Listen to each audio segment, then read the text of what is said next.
You're listening to littlepodcast.com. Why you gotta take it there? Retake. This isn't better. We're not talking about any integrity in We this are room. trying to exploit a generation. Ever tell you about that time when I paid for Chinese food with the DVD? The grease is the gravy. You guys played footsie under the table. Yes, but that's irrelevant. I can smell Pepto-Bismol from here. It tastes like an antacid tablet. Why are there so many Draculas everywhere? No, there's potato vodka everywhere. Welcome to Born in the 80s, episode 157. I'm your host, John Rowe, joined by my co-host, Adam Ham. That's right. Thank you for the syncopation, Adam. Yeah, you're welcome. I'm glad you were picking up what I was putting down.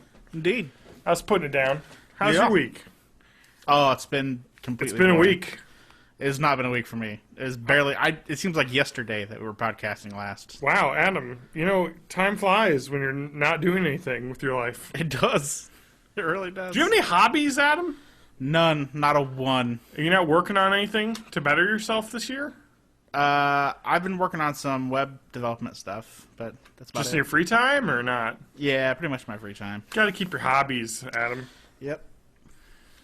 You got a hobby lobby? My hobby lately has been just listening to audiobooks. That's pretty good. Yeah, that's all I've done in my free time. I haven't watched any shows this week. Okay. What audiobook are you listening to? Can you give a shout out to Audible? Yeah, I didn't. Audibletrial.com/littlepodcast. You get a free month, free audiobook. Indeed. And I grabbed a couple, three actually. Okay. I got the two Kingkiller Chronicles. Okay. Which I've been re-listening to. Mm-hmm. And I picked up Reamdy because it was on sale. Oh, okay. I got it for like $7. Oh, that's not bad. Cheaper Yeah. than a month's subscription. Yeah. How was Ream D? I haven't listened to it yet Oh, okay. because I'm going through Kingkiller. But I've actually already finished the first one. And Isn't it good? It's great. Yeah, it's really good. Nice. Yeah. I like it a lot. Me too. And the guy who does the reading is really good. Yeah, exactly. Although I was listening to the first book, and there's some stuff that I thought was pronounced kind of weirdly. Yep. I mean, it's all fantasy stuff anyway, but I was like, oh, that's not how I thought of that. Like, Yeah, they're well- talking about, like, Alar, like the way of thinking that they do magic or sympathy with. Yeah. And he, like, pronounced it Ailer, and I was like, what the fuck is Ailer? Really? And then in the second book, he pronounces it Alar, which is how I always thought of it. Oh, I didn't never actually- catch that. He switched between the two. I listened to them in, Huh. quick succession. I noticed it, but, yeah. I was like, oh, okay. That's weird. Yeah, I don't know. All right. But, yeah, Alar. Okay. Let's go with that. But yeah, other than some things that I had pronounced in my mind a little bit differently, really cool. Good book, great books, Yep. and good reading. Long. This one thing that kind of like stood out to me, because it's the way the books are written. The books are written as somebody telling like the story. And I was thinking, yeah, there's like the first book is like 24 hours, Yeah, they're a listen. and the second one's like 42. And I was like, well, Yeah. the one part where this doesn't really stack up is that there's no way this dude could actually tell the story in the span of a day. Yeah. Because, yeah, all the parts that take place as he's telling the story, even just being read out directly Yep. with no breaks, is too long. It's just too long. Yeah. I know. Yeah, well, it's part of the reason why I got it, because it was just like, let's see here. Part of the reason I liked it was because it was just so long that I would have so much book to listen to. Yeah. You know what I mean? That's not why I got that one. That's kind of why I like those Neil Stephenson books, because they're very long as well. Yeah. Actually, the problem with that is, though, I'm one of those people that, like, once I start doing it, I just don't do anything else until it's done. No, I know how that goes. We should play World of Warcraft while you listen, because that's what I do. You know what? I played a little bit of Guild Wars while I listened to it. Ah, there you go. Let's play a game, you know? Yeah. While you're listening. Although I I'm can't listening... really- yeah. Oh, I can't really do that too well though, because yeah. then I get to the thing where I pay too much attention on like the game or whatever when something heats up, and then I'm like, oh, what the fuck? I missed like a minute and a half. And I No, have to, that's why you back do it like up and- fishing in World of Warcraft or level archaeology or something that's Yeah. like mind-numbing. I should do it for like yeah. Yeah, it's fun. No, I've been listening to Unbroken, Oh yeah. the Laura Hillenbrand novel that was made into that movie that came out about the World War II bomber pilot who was Okay. adrift at sea and picked up by Japanese and was in an internment camp for the war. Sounds terrible. It's interesting. It's really good. Really, Well, I'm really sure the book is well-written good, book. but I mean that sounds like that'd be Oh a no! terrible Yes. experience. Oh, it's awful. I mean, he was adrift yeah. for 47 days. Ooh. 47 days in a raft. How do you even survive? It's how do you get crazy. water? You gotta listen to the story. I mean, it involves catching fish, you know, in weird ways. Yeah. Catching birds that land on the thing and then eating them raw. Yeah. Using the bird parts to catch fish. Wow. It's, yeah, collecting rainwater and overturned, like, canvas hats. Those are the types of stories where I'm always just like, "Duh, I would be so dead. I'd be dead in like 2 days. You think about that, though. You're like, yeah, you'd be dead in 2 days. But on, like, a boat like that, there's absolutely, literally nothing to do but to try and survive. I That's guess all I'd you probably have to do. just, Like, what can you do? Like, you can't kill know. yourself. You know what I can. mean? There's no way. Starving to death is horrible. You know? So you might as well just try and survive. And, you know, 2 of them do. There's 3 on the boat. 2 of them survived. And, yeah, I don't know. One of them kind of just gave up. And he didn't survive. But the other 2 did. Yeah, I'd totally be giving up. Well, they survived to go to a Japanese camp where they were tortured. Yeah. Pretty great. Yeah. Absolutely. Oh, yeah. So Real that's uplifting tale. Yeah. Yeah. So that's what I've been listening to. Playing some World of Warcraft as always. I'm sure. Did some raiding. Got myself some raid gear now. I'm starting to get into that again. Nice. I turned my computer in. Oh, great. Madison Geeks. Yeah. Haven't heard back from them. Okay. I gave it to them Monday. Yeah. No response. I see. I thought they would have gotten back to me by now. Yeah. But they did not yet. So that's weird. A little bit. I don't know. Yeah, they're having So a I tough emailed time. them, and I was like, what the heck? You guys get to this yet? All right. Did That's they give you it. any kind of guideline for that, or? No, they said, like, I'll get to you probably in the next 3 or 4 days. Oh, okay. That's not. That- Yeah. And it's Monday. Well, yeah, but I mean, like 4 days is Friday, so. Yeah, and they didn't get back to me. Well, I guess. So... Just gotten a little busy. Yeah, I guess, but I mean, I don't know. Like, without any timeline given, or, I mean, not even like a diagnostic run, you know what I mean? Yeah. Like, I feel like it would be like, okay, well, clearly, you know, it's going to take more than just a simple test Yeah. for us to figure this out, so who knows? I don't know. It's kind of like dumb. Okay. So, you, Adam, That's me. you and me. Let's take this on a trip here. You and I, in a plane, goes down, right? Okay. We both end up on a boat, right? Sure. So it's pretty fucking crazy. So like they were in a B-20, B-24, B-25. I gotta find out which one because I don't want to be wrong. So I'm one of those people that would be mad if somebody was telling it wrong. B-24, B-24 Liberator. So pretty big plane. I think it's like a 10-man crew, something like that. Anyway, probably the most used bomber in the U.S. And so that they were flying. It's kind of fucked up how they got crashed. was not during fighting. They made it through fighting. Some bad scrapes, but they were out, and a plane left Hawaii, and they were like, all right, we haven't heard from them, so we need you to go check out, make sure they didn't crash. And they take this old shitty plane that nobody likes to fly because it sucks, and they're worried about it breaking up while someone's trying to fly it. Yeah. And it falls apart while they're flying it. Wow. And so they crash basically in the middle of the ocean, west of Hawaii. And in the 40 days, they drifted over 2,000 miles across the Pacific to the Marshall Islands. Sure held by the Japanese.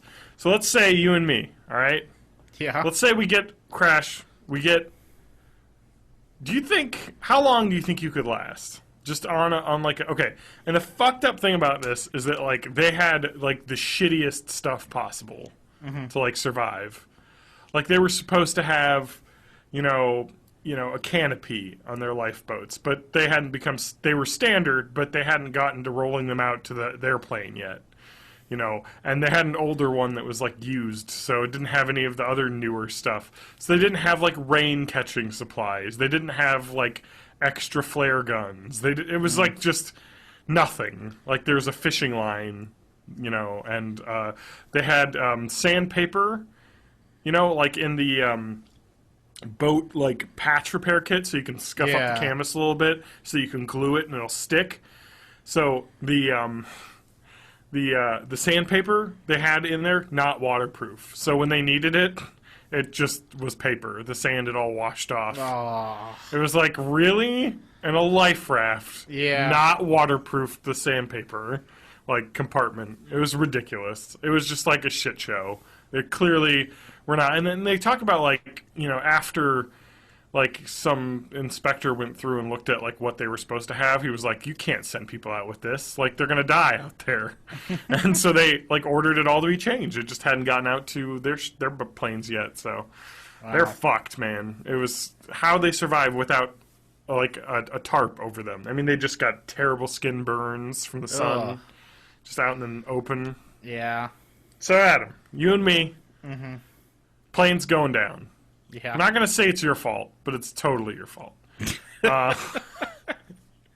hot dogging it up there Of course it is. in the pilot seat. Right. Adam, all right, let's think about it this way. Hot dogging it. Do you think that you would ever... Okay, so it's the 40s, right? Sure. You're 19. Yeah. Do you join the military? Or wait to get drafted? If it was in the 40s, I probably would. Yeah, me too, man. I would totally... You know what I would do? What? Air Force. Fucking totally. Oh, yeah. I love planes. When I was a kid, I always wanted to be a pilot. Air Force, right? Mm-hmm. All right, what do you want to be on the plane? You want to be the pilot? You want to be bombardier? You want to be gunner? Yeah, I want to be a pilot. You want to be a pilot? Yeah. All right, I want to be... No, you could be a navigation officer. Fine. That's the most... Dude, you're the smartest person I know. That's complicated math. Shit. Yeah, but I don't want to do that shit in a plane. I'll be fucking fine. You don't want to be doing maths in a plane. Exactly. You want to be looking out flying. You want the hardest job in the plane. That's actually not the hardest job. No way. Pilot? No. Oh, in these planes, yeah. Yeah. There's no fly-by-wire, no autopilot on these. Well. You gotta have arm strength to pull the levers and stuff. Yeah. You're gonna be all right. You know what? That's what you want to do. You can do it because you're signing up. Now we can see why the plane went down. Exactly. Adam's just ow, my arm. And he just lets go of the wheel, the yoke, and just nosedive into the Pacific. I mean, the shitty part though is if you get assigned to the Pacific, you're oh fuck, because the European theater was so much better for the bombers. Unless you're Richard Nixon. Huh? He set up his own private bar on one of the islands. Oh really? Yeah, he had a speakeasy Nice. It wasn't a speakeasy because it was after Prohibition, but he had his own little illegal bar that people played cards at, and he had interesting alcohol. Yeah. Oh, that's crazy because okay, so anyway, the B-24s in Europe were just a joke. Like they talk about like how there's like early on some resistance, but like near the end of the war, it was just like flying in open skies. Like the Germans were so tight, and by the time the U.S. got into heavy bombing operations, in the 1943, 1944, it was like over.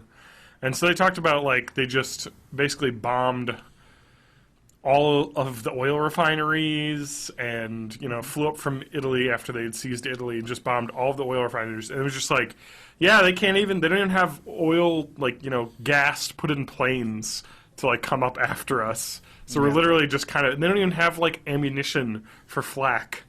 It's like pretty much just milk. They called them milk runs. I mean, it was just a joke. But Japan had a lot of stuff because they kind of took over China. So, I don't know. So anyway, you're going to be a pilot. I don't know what I would want to do. I'd probably want to be like a gunner. It sounds awesome.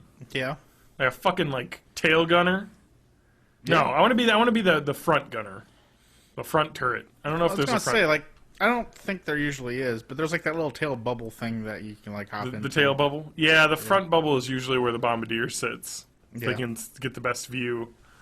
So you know how bombing works on these it's just planes? by looking. Yeah, that's it.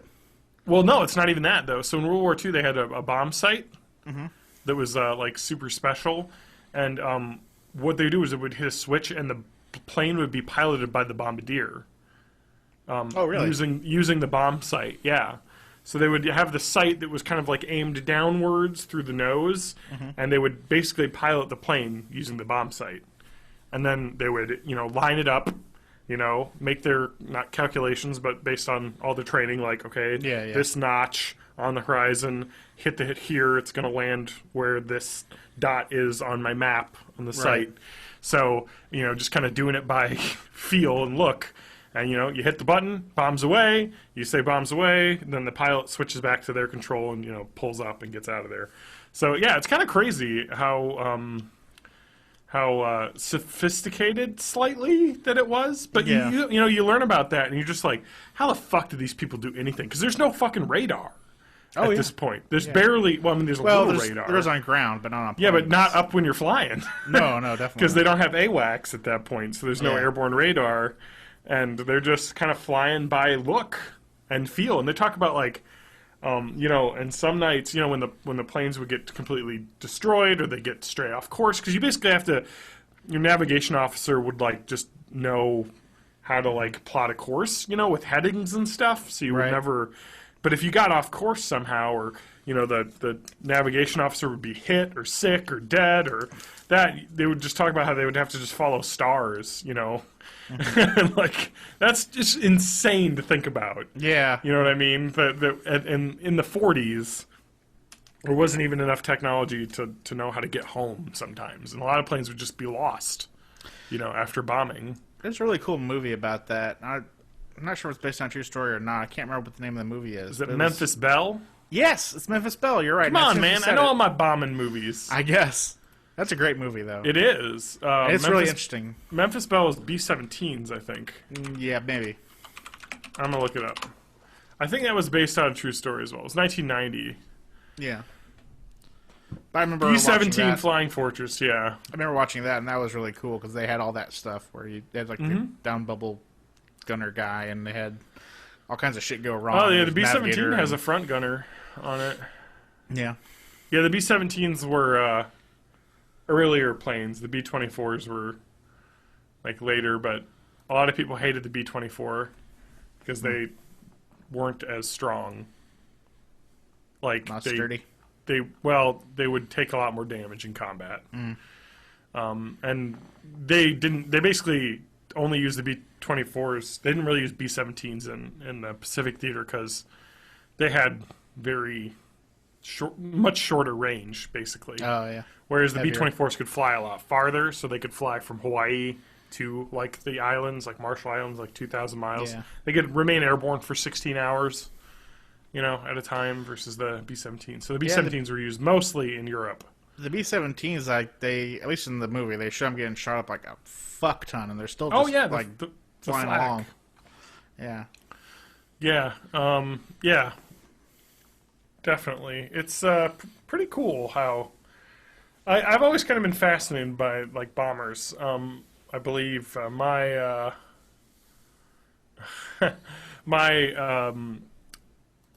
my uncle on my dad's side, my dad's mother's brother, he was a ball turret gunner in a bomber in Europe. Oh, wow. Yeah. So he flew That's in cool. one of those. Yeah, I could never do it. Ball turret. I'm too tall. You got to cram into those things. Oh, yeah, definitely. But yeah, so I don't know. I always thought that was fascinating. And so anyway, you and me, Okay. we're Flyboys. Straighten up and fly right. That's it. Uh-huh. Adam and John, Flyboys. Okay. We're also Flyboys who are Flyboys. You know what I'm saying? Yeah. Yeah, I know. What was the Memphis Belle about? What was that movie about? It's about these guys that, like, go on this mission. They, like, drop their bombs, and then they have to, like, they get, like, fucked up. No, I think they Yeah. get fucked up beforehand. And they have to, like, find a way to actually, like, release their payload on a target and then, like, get back. And they're, like, shit's just going wrong the entire time. If I remember it correctly, if that's the right movie. But it was really Yeah, cool. it just sounds like one flight, basically. Yeah, I think it was... I think Going it was out, just- getting messed up, and trying to come back and land. Yeah. It was suspenseful and cool. Adam, what's your favorite World War II plane? The P... Was it 45 Mustangs? Oh, the Mustang? Mustang Fighter, yeah. Cool. Those are cool. I don't know what that is. Let me check it. It's a single prop. No, I know that one. I'm just trying to think of what the Mustang plane is. P-51. P-51, that's what it is, yeah. Yeah, those are classic. That's like They the are. fighter bomber that was used pretty much everywhere. Yep. It was kind of badass, yeah. They're badass. You know what my favorite is? Is it a biplane? Nope. No. okay. P-47, P-47. the Thunderbolt. Oh, yeah, those are cool. Yeah, it was the heaviest fighter aircraft. Yeah. It was they had okay, check this out. They had insane armaments in these things. So they could either fire rockets or drop a 2,500-pound bomb. They could carry almost more than half the payload of a B-17 bomber. Wow. These were workhorse fucking planes. But anyway, so check this out. They had 8 50 cal guns on them, 4 Jesus. wings.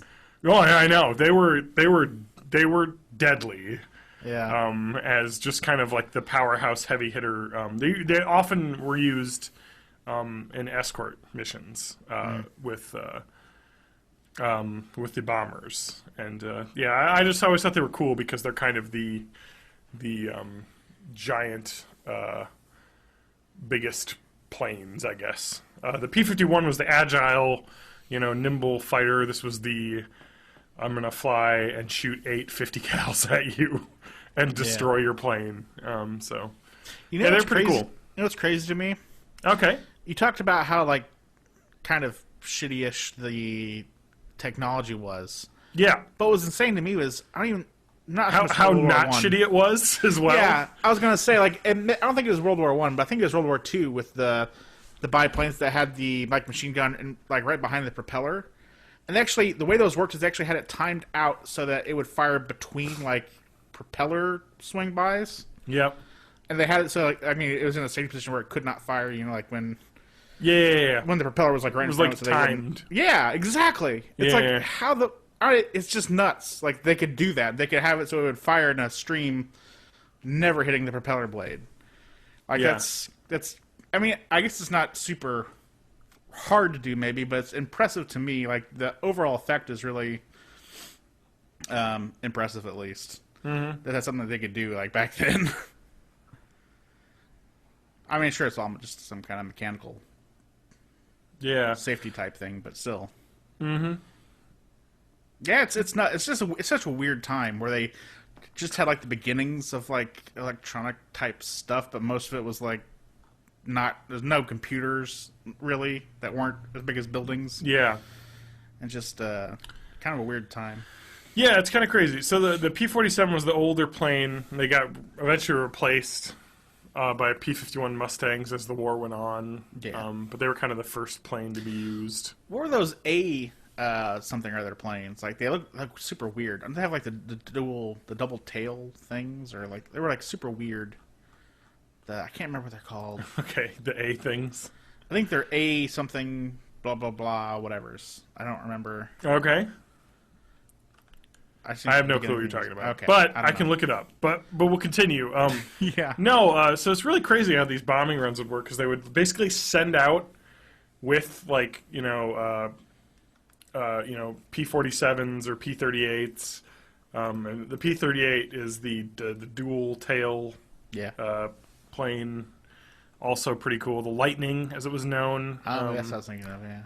Yeah, and I believe those were two people. There was I believe a rear gunner and a front gunner, or a bomber. I don't remember. They had lots of different variants on those, but they were used a ton because they were super fast, because they had great stability. But there was a Spitfire, of course, the British plane. Those were incredible as well. Mm-hmm.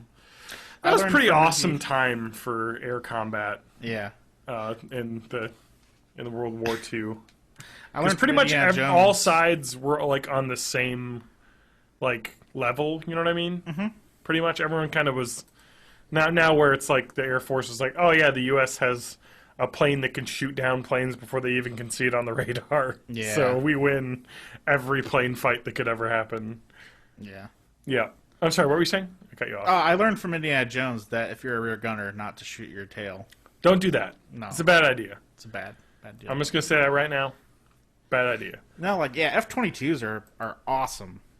The F-22s. Oh, yeah. They're incredible. I had a love affair with them when I was a kid. Me too.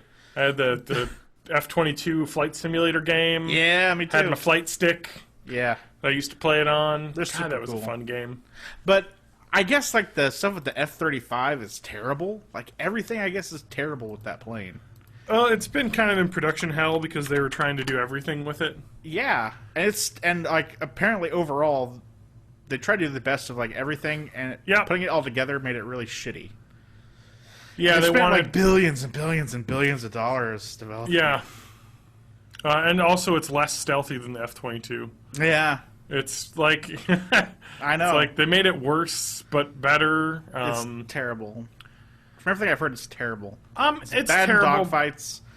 At least in dogfighting. Like, it's terrible in dogfighting. It's kind of versatile, as in, I think it's VTOL, isn't it? Yeah, that's the whole point. It's it's not VTOL, I guess. It's STOVL, short takeoff, and vertical landing, so they can take off. There's also a CTOL, which is conventional takeoff and landing version, but the one that's able to do a short takeoff off of a boat and basically land anywhere, from a vertical landing is the whole idea.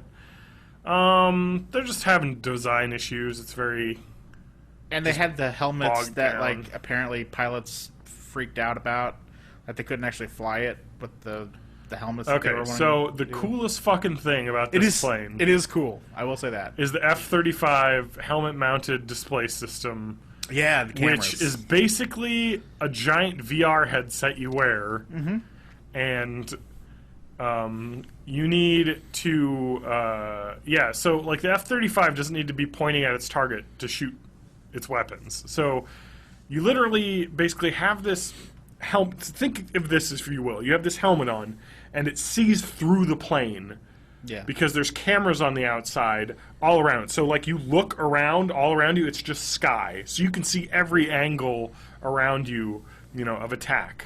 And they're having a lot of issues with it working well. I mean, it's just bugs need to be worked out. And it's just weird that, like, the pilot is not seeing, like... His legs? Yeah. The controls, that was an issue they were talking about. Yeah, exactly. Like, they're not seeing, like... it's just they can't see like the normal world in front of them. It's all through VR, so it's kind of like they're kind of flying the plane blind, but not blind. Like they're not actually seeing anything really, but they're seeing all the images from the different. Yeah.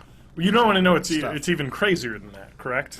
What? It's well, they're also going to be building it with the fuck, what are they called? The drones. The Oh, really?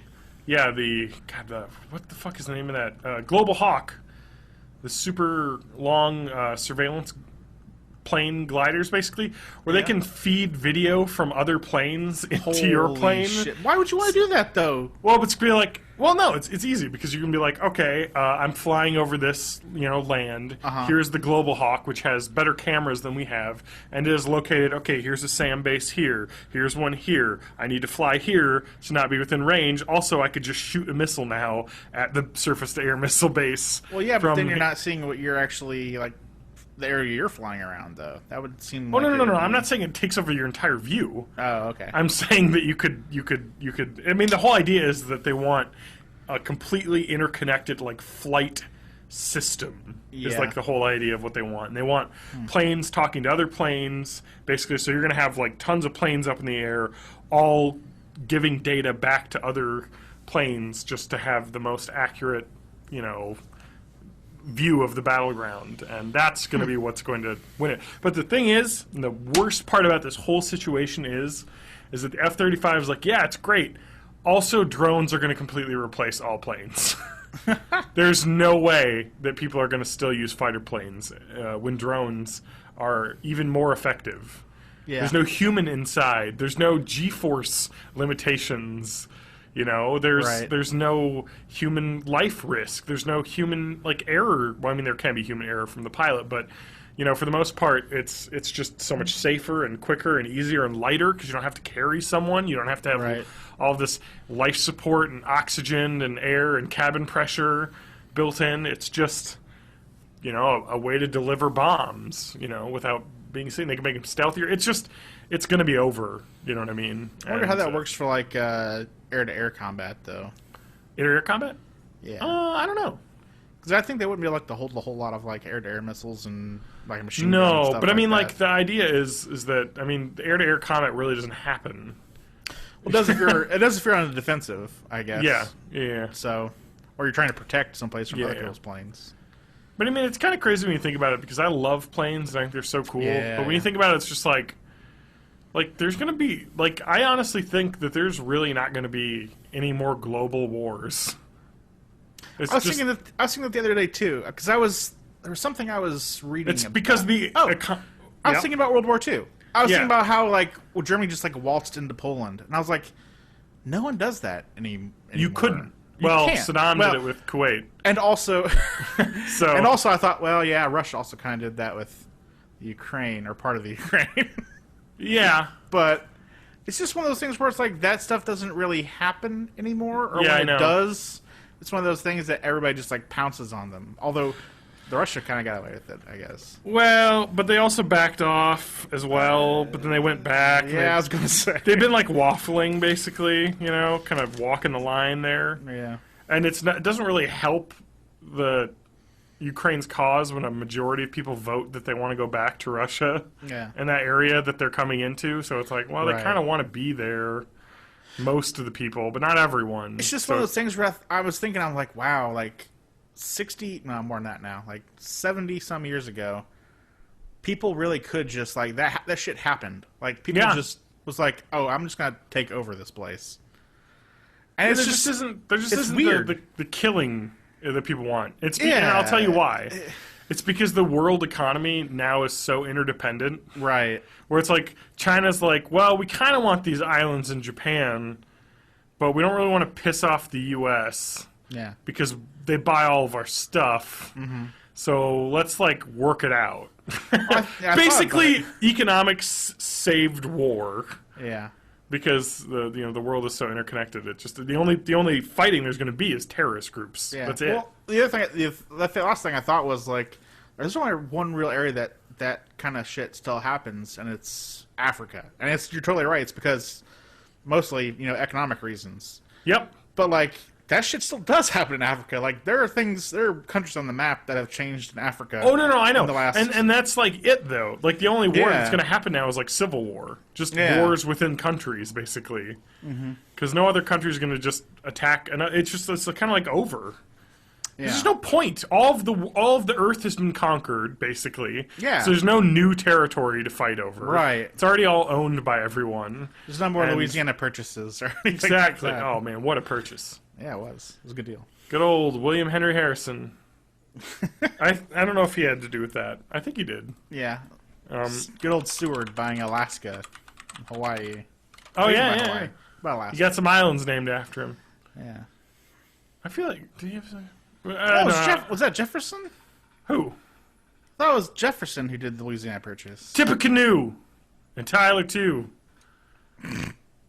He was a... No, I know this General. from Almost Heroes, the movie Okay. Almost Heroes with Chris Farley.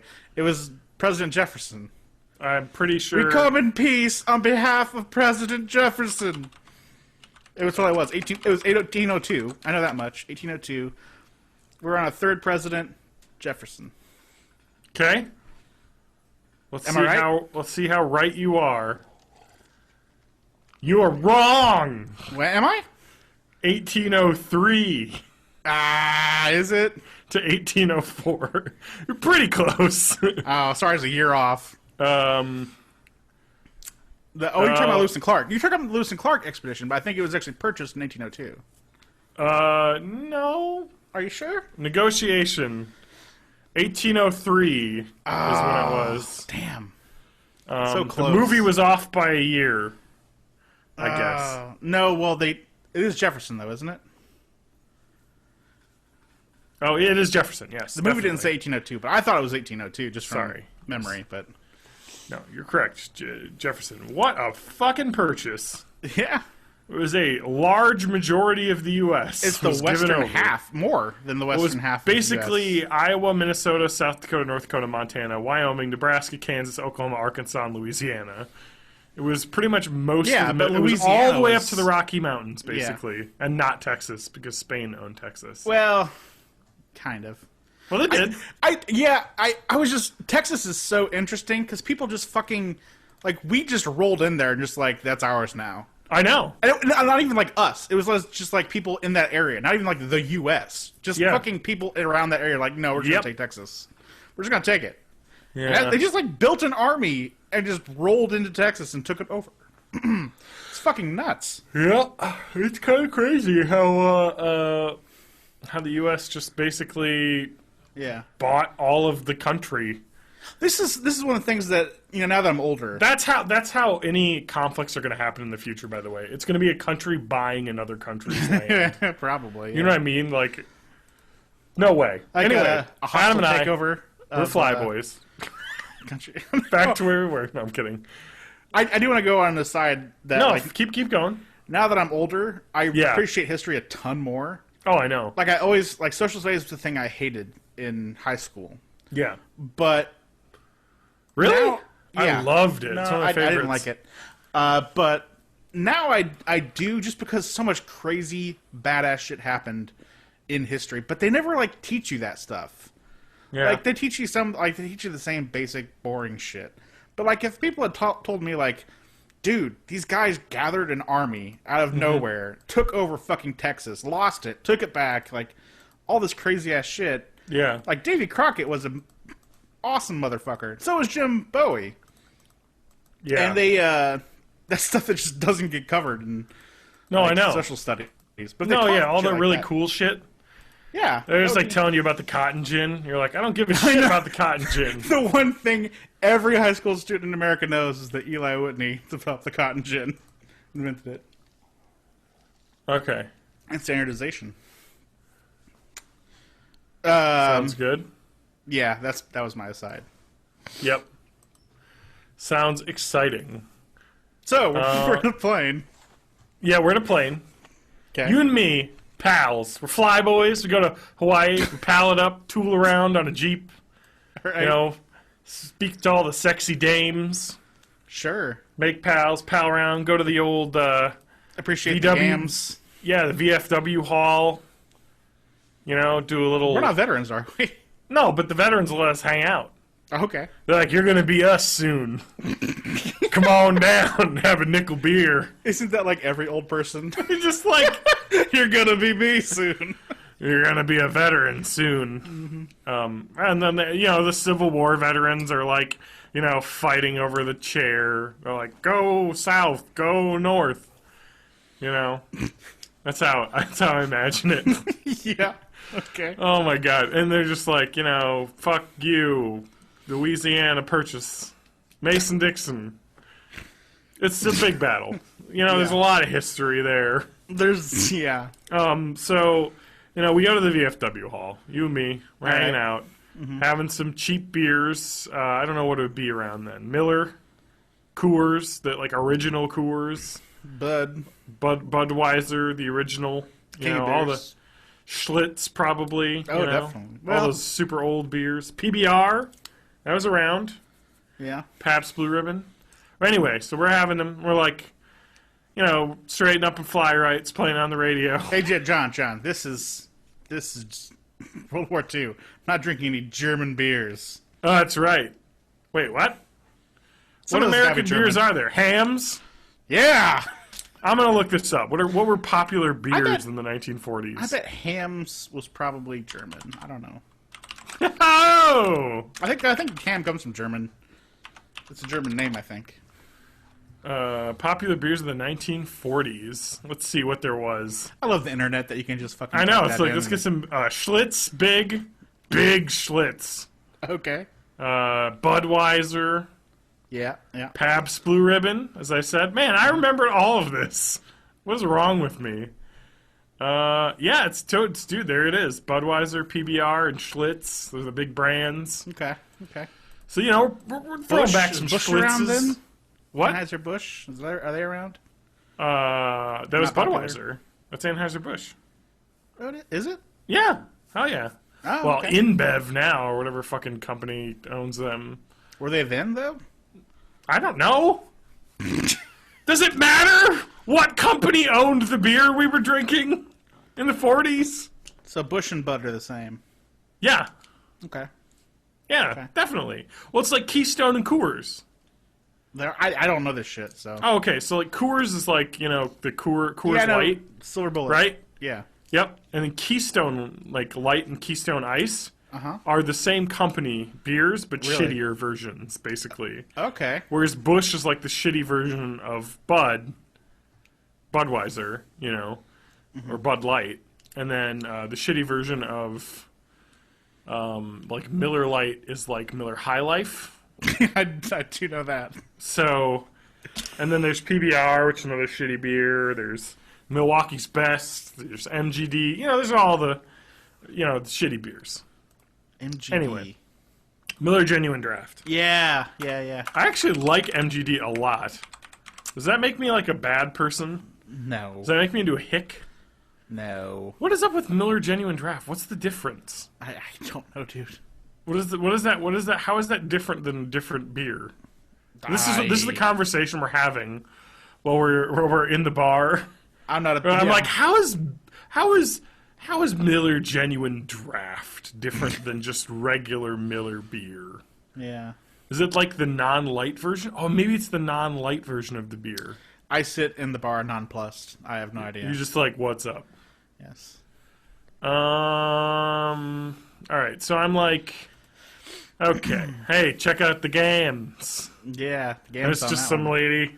Her legs go gamming all the way to the past. floor. They go all the way to the floor. She's got no ankles. Or feet. Blown off in the war. Oh. That we're fighting. Curse those Japanese. The nips, as we would call them. Okay. Well, I'm just saying that's what they said back then. I'm sure. Because they were the Nipponese. Nippon. That's Japanese for Japan. Yeah, I know. So they were nips, as they were called. But anyway, so screw that. They blew up our Pearl Harbor. I hate them. Pearl Harbor? Okay. I want you to have a sip of this MGD. That all was right. December 7th, 1941. We're little I say- did I was psychic. We joined the army before everyone joined the army immediately after Pearl Harbor. Yeah. Which is when, like, everyone signed up. But because we signed up, we're officers. You know, we're not enlisted men. Sure. So you get to be a pilot, which is an officer. And I'm going to just say I'm going to be the same as the guy from Unbroken. I'm going to be a bombardier. All right. So that sounds fun. You get to see the target drop a bomb. Okay. You and I get assigned. So, like, this in this alternate universe, we didn't meet each other in high school. Where would you be from in the U.S.? You know what I mean? Probably. Where do you want to be from, like, in this story? Oh, Adam man. Ham. You know, we meet in basic. You know, we get assigned to the same flight crew. Sure. Well, let's see. I'm from to Dallas. The guys call me Dallas. I was gonna say, does it matter where you're from in the U.S. where they send you like East or West? No, no. It doesn't matter because we're getting pilot trained. Mm-hmm. So they send us to the same like flight school. Camp. Colorado, probably. It'd be Colorado. No, I mean that's where they would probably send us. Sure, whatever. Air Force. Yep. All right. Let's say I'm from Iowa. Iowa. Yep. How unoriginal. I'm a corn farmer. We're gonna call you Cornhole. Good old Cornhole, piloting in the ship. All right, so we got out. So they sent us out to Hawaii after we do our original training, you know, because Hawaii is kind of where all of the staging happens for the Pacific Theater. So we know we're going to be in the Pacific Theater. We haven't gotten our plane assigned to us. All right, so they assign us a beautiful B-24 Yeah. bomber. You know, get the rest of the crew in there. Got your, you know, your typical guy. What are some 1940s nicknames? Let me look. Let me use the power of the internet to find 1940s nicknames. We need a chip, I think. Okay, there's a Chip. I'm gonna write this down. Our flight crew. We got Chip. I'm Dallas or Tex. Wait, I get cornhole in your text? We got Adam. Well, think of a better Iowa-themed name, or I'm going to call you Cornhole. Okay, I'll tell you what. I'll be from Nebraska. You can call me Husker. No, you're not fucking taking I'm a corn bullshit. I'm a corn I'm husker. going to call you Cornholer. Cornballer. Okay. I can be from Maine. You can call me the Lobster. No! What? Come on, you gotta have a good nickname. I can call you. What's a farmer nickname? Like Mac. You're Mac. All right, Mac works. You're Mac because like old MacDonald had a farm. All right, Mac. that works. Adam, Mac, Mac. pilot. It's a good for. I'm Tex. We got Chip, navigation. I'm writing this all down. All right. This is our fancy. Oh, we need like a Duke. Oh, well, that's Duke. He's on the tail gun. All right. Duh. Oh, naturally. Okay. You want to hear some? Sweet 40s slang, Adam? Oh, Get in the do. mood. I really do. All right. Take a powder. Okay. Let's leave. All right. Some of these are pretty still used. Mm-hmm. Let's see. Get your fuddy-duddy, old-fashioned person, fathead, stupid person. Wow. Let's see here. Snap your cap. That's when you get angry. Snap your cap. That makes Don't sense. snap your cap, Mac. You get your gams in due time. Okay, so when you say you're going on active duty, that's a sexually promiscuous man. Like he's on active duty, you know, for the war, basically. Okay. All right, check this out. Sexually promiscuous girl is called a sharecrop. That's amazing. You know what? Somebody who's on active duty is probably doll dizzy, a.k.a. girl crazy. Yeah. All right? You want to know who a good dancer is? He might be a good dancer. That's a ducky shin cracker. Whoa! I bet you're quite the ducky shin cracker. Yeah. Now we're cooking with gas. Yep. Hi, sugar. Are you rationed? Are you going steady? Stompers or shoes? Sure. A bad dancer, a.k.a. Duke. He's quiet. He's a dead hoofer. Adam, you and I, we ride around Hawaii. and a motorcycle. I drive the motorcycle. You fly the plane. You sit in my sidecar, the bathtub. As it's called. All right. Pennies from heaven. Easy money. Also known as lettuce. Lettuce, yeah. Money. Let's get some of that lettuce. Let's see here. Something was a gas. You say things are a gas. You know, a woman who's boy crazy. She's khaki wacky. Oh, okay. For all those army men in their khaki uniforms. Boy, these all kind of suck because a lot of these are still used. I want to find some more 40s. Oh, here we go. List of jazz musicians. Here's some nicknames. Oh my God. Let's see here. What do we got? We got what jazz musicians? Where are these? What's your old school? Okay, here we go. We got Big Chief. Oh wow, okay. We got Big Chief. He's in there. I don't know. He's a side gunner. Need 2 side gunners. All right. What's Chip? Chip's navigation. Okay, Chip's navigating. You need a co-pilot. Someone you rely on, Adam. Co-pilot. We're gonna call him Buzzy. Buzzy? All Yeah. right. Buzzy Bill Atlin. Just made that up. All right. All right, he's a co-pilot. And the other side gunner, I'm going to just scroll through these jazz nicknames. Find another one. See, there's a lot of Texas in here. Let's see here.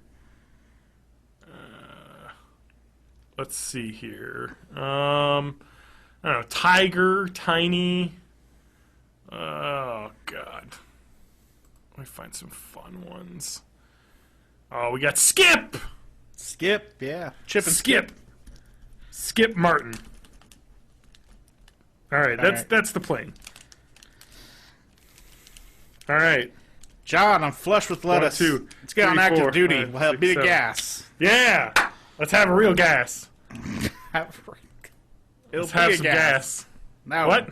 It'll be a gas. Let's have some gas. No. I haven't figured out this slang yet. Let's find some I'm khaki-wacky from sharecroppers. Texas. Let's find some khaki-wacky sharecroppers. All right. Yeah, I'm picking up what you're putting down. Make sure she's not rationed. Yeah. Man, there's so many words from 40 slang that are still like used now. Yeah. Bust your chops. Yep. Man, that's because those are fucking sweet things to say. They are, yeah. Google is not finding me 40s slang here. It's not working. I mean, God. chick's got to be like a dame or a doll. Yeah. Yeah, of course, dames. Cats meow. Yeah. Bump off. To murder, to kill. Yeah. Let's see here. All wet. You ever heard of all wet? Is that being like a fuddy-duddy? Yeah, well, it's like an erroneous person or an individual like idea. Yeah. Like, oh, that's all wet. That's Right. not going to work. You know? Or, oh, he's all wet. Broads. Broads. That's right. Let's see here. Drugstore cowboy. That's what you were back home. Guy who hangs around on street corners trying to pick up girls. You know? Drugstore cowboy? You know, Skip, he's kind of a flat tire. Oh, wait, that's a date. Never mind. Well, no, but women say he's a flat tire. Dull-witted, insipid, disappointing date. Okay. Same as a pill, pickle, drag, rag, oil can. Other words. Wow. Alcohol's known as giggle water. Gin mill, a.k.a. a bar. All right. Specifically bars that sell hard liquor. Let's see here. Give someone the hi-hat. That's a snub. Snub someone. Hoofer, dancer. Hooch. Hooch, yeah. Hotsy-totsy. Pleasing. Joint. It's a club usually selling alcohol. Let's go to the Sure. joint. Gin joint. Oh, man. Lounge lizard. Of course, horny guy. Ossified. Drunk person. Really? Yeah. Doesn't that mean like... isn't it like petrified? Or Adam, like I can put in hear the your bone? fucking fan Yeah. just wigging out in the background. It happens. Pinch to arrest. Oh man, this is good. We got this. We got the Okay. wise guy, upchuck, take for a ride. Oh man. Yeah, but it's so weird now. I'm looking this over. It's like people totally use these nowadays all the time. Yeah. Like it's not that far off. You know, times was different, Adam, but it wasn't that different. Totes. Totes my goats. Totes my goats. We made that one up. All right, Adam. So we get assigned our plane. What do we name our plane? You know what I mean? There's the Memphis Belle. the Betty Crocker. I'm looking at famous World War II bomber names. Oh, there's actually... Here we go. Even better than this. Angel Fire still exists on the web here. Oh, Let's see yeah. if this actually works. All right, we got 452nd, right? Bomb group All in right. World War II in England. Here are their names. We got some sweet names. Ain't Misbehavin', Ah, nice. Bachelor's Den, Big Barn Smell. Big barn smell. Yeah, because the plane came from Kansas. Okay. The Big Noise, Big Time Operator, Borrowed Time, Buffigator, guy was from Buffalo, and the co-pilot was from Florida, so they're the Buffalo Gators, the Buffigator. Chastain's Kindergarten. Weird. No, they call themselves that because their pilot, Luther Chastain, was like kind of a mentor to all the guys. So they're Okay. like, he's their kindergartners, you know? Cowtown Boogie, Okay. because the guy is from Texas. He's from Cow City. Cyanide for Hitler. Oh, that's great. Yeah. They originally named the plane Genie with the light brown hair. But they all wanted to come up with a name together, so they came up with that. Delta Girl, Deuces Wild, Dynamite, but like the girl's name, Dinah. Okay. Dixie Jane, Dog Breath, Dole, Dorothy, Duchess of Fubar, the Eradicator, right. Final Approach, Four Freedoms, Gruesome, Hank from Dixie, Idawana, Inside Curve, Invictus, Junior, Kickapoo, Joy Juice. Wow. Some great names here. Yeah. Little Chum, Manchester Misses. A lot of ladies' names. We got Marjorie Ann, Karen, B, My Aching Back. Apparently one of the crew liked to say that all the time when they were training together. You know, it's like, going on all these missions giving me back pains. Passionate Witch, Puddin's Pride, Okay. Punched Fowl, Old Outhouse, Wow. Ramblin' Wreck. Come on, man.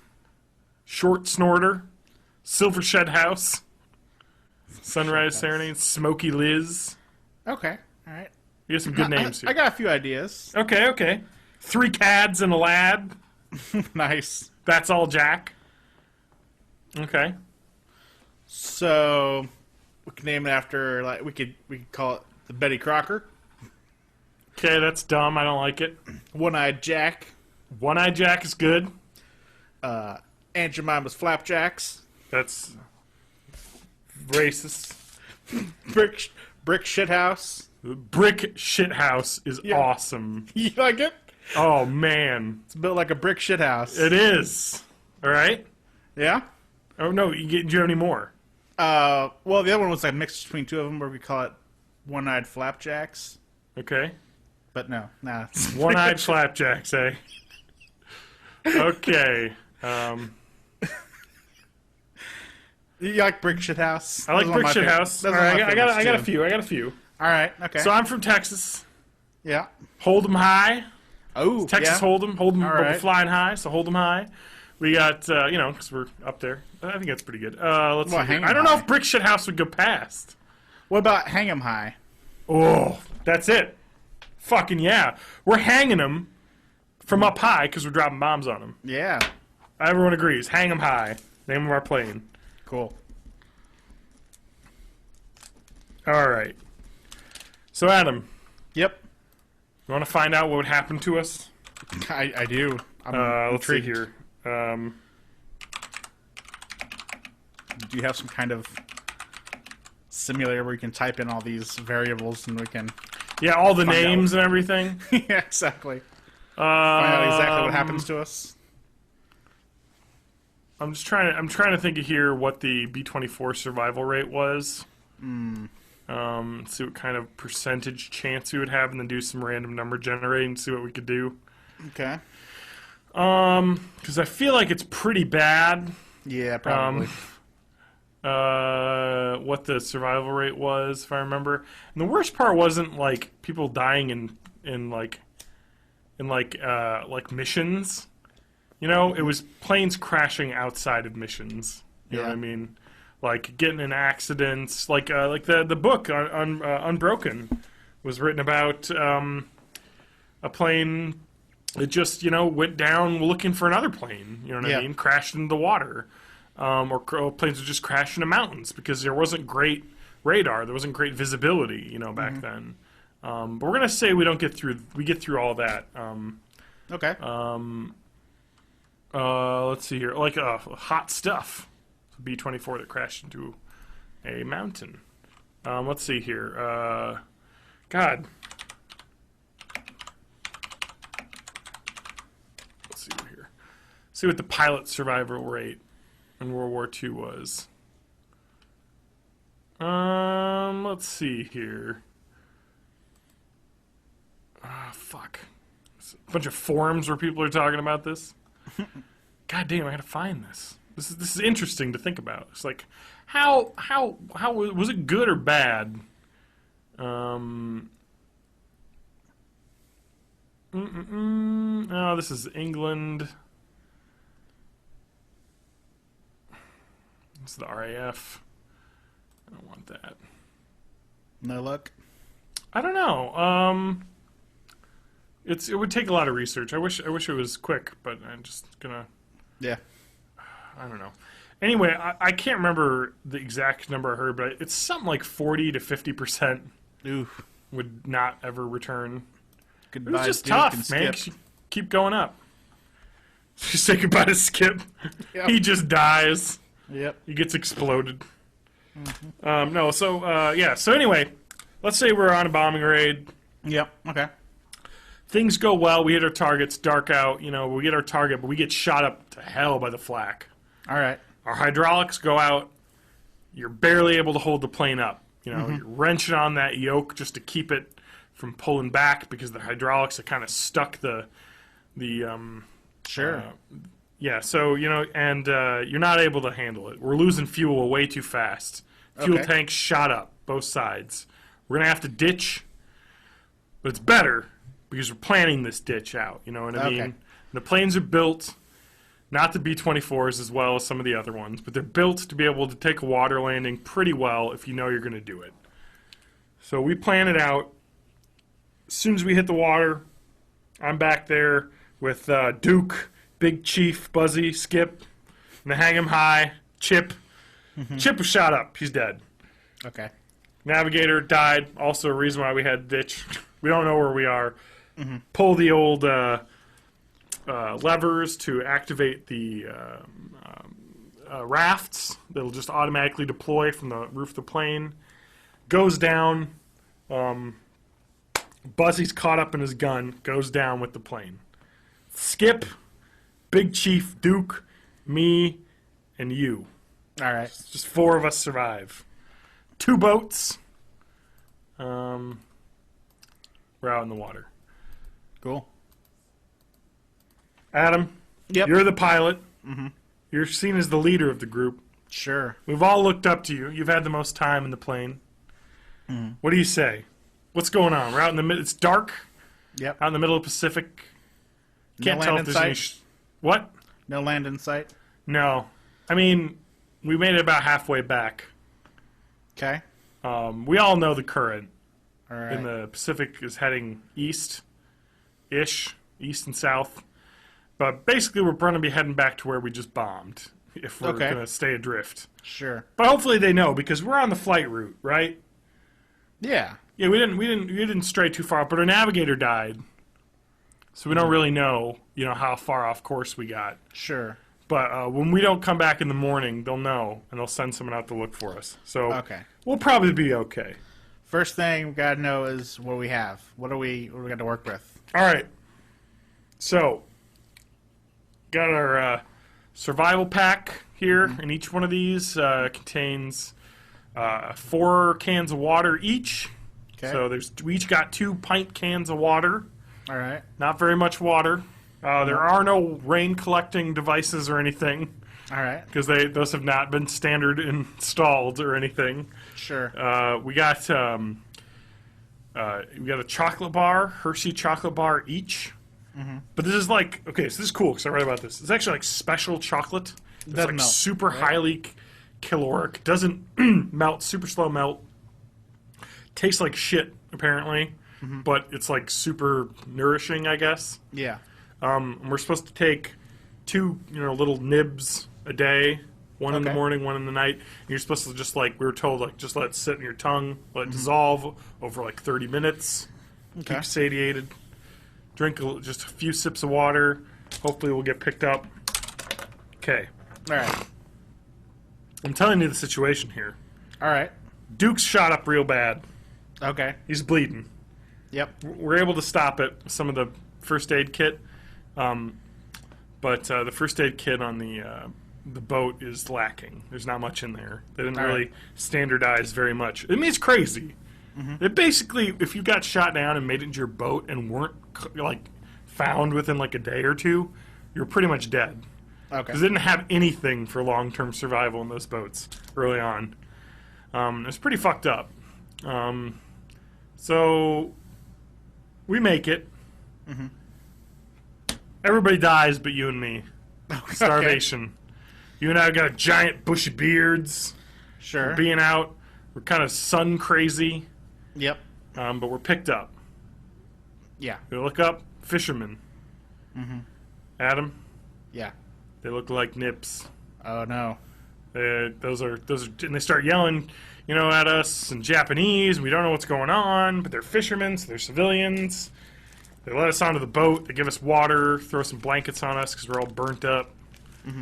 Keep us protected from the sun. Sure. I don't know where I'm going with this. Okay. It's a terrible situation. It is a terrible But situation. that's kind of the book I read. It's really interesting.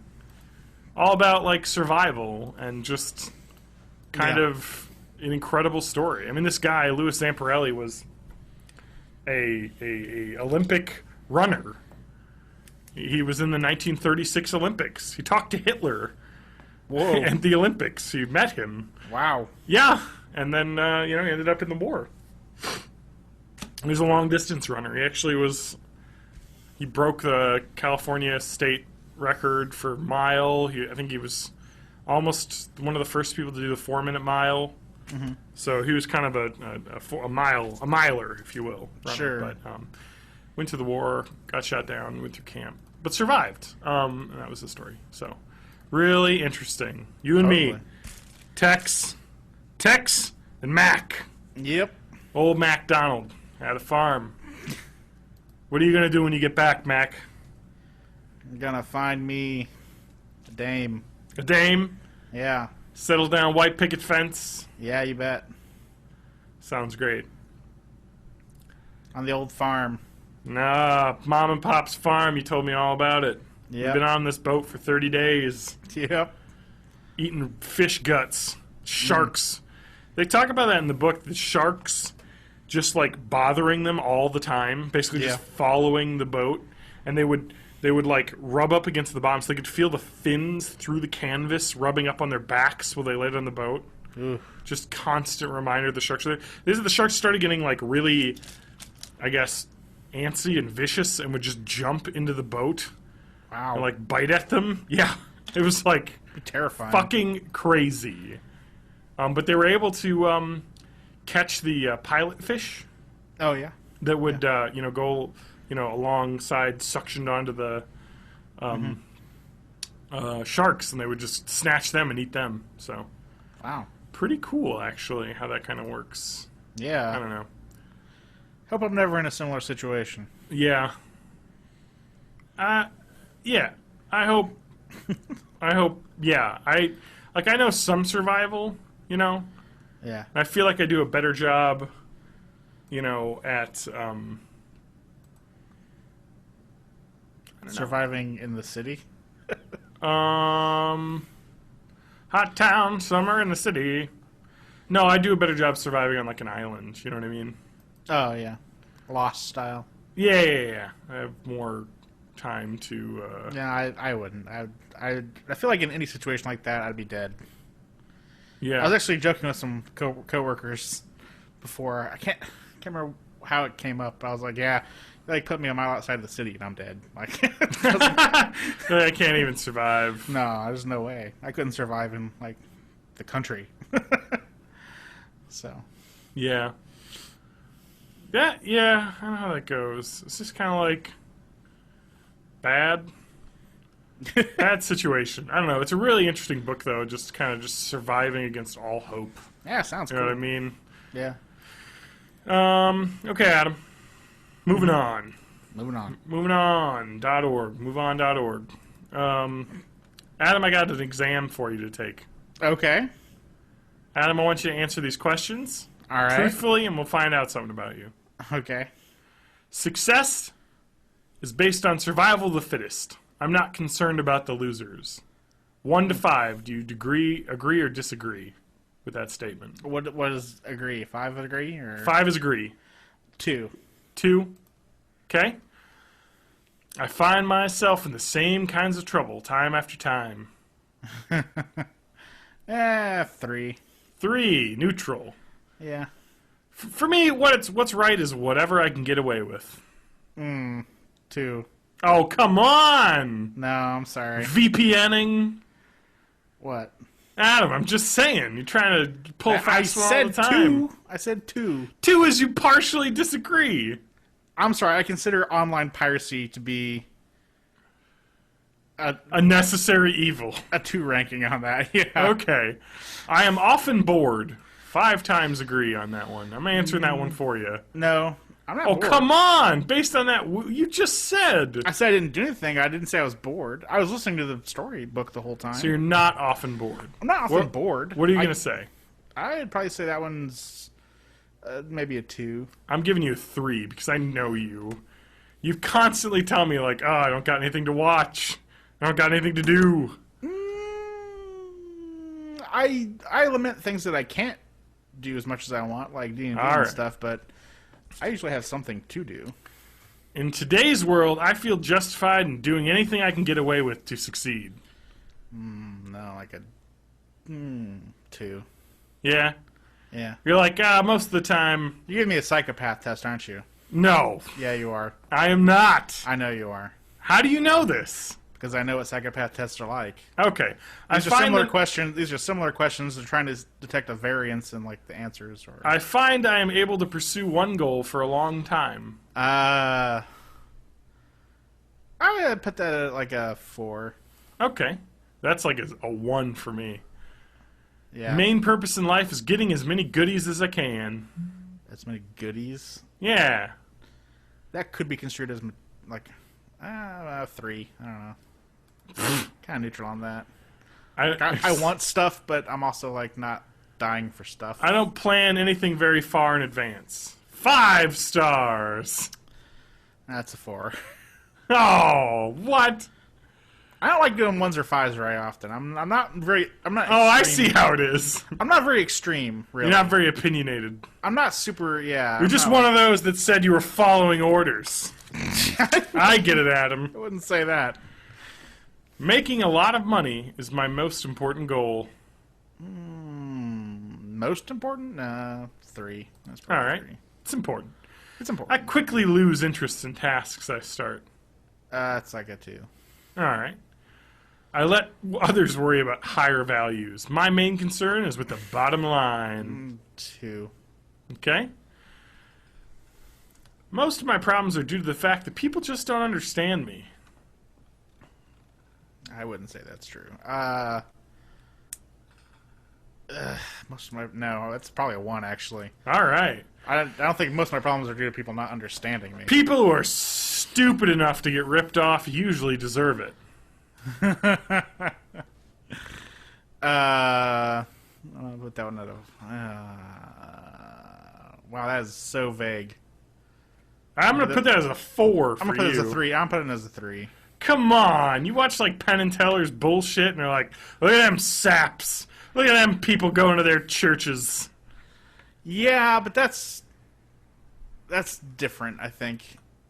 The way the question is worded, I think it's more like people getting ripped off and, like, Okay. scammed. So I'd put that maybe a 3. I'd say a 3 on that one. All right, I'm giving you a 3. I'm going accurate here. People who... Okay, before I do anything, Yeah. I carefully consider the possible consequences.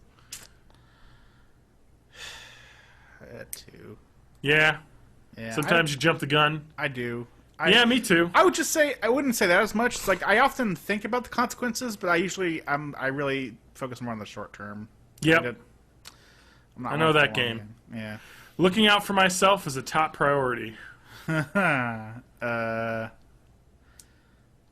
3. Okay? Like I don't want to look over myself. I don't try to, I've been in a lot of shouting matches with other people. 1. Yeah. I don't shout much. We used to get in shouting matches back in the day. I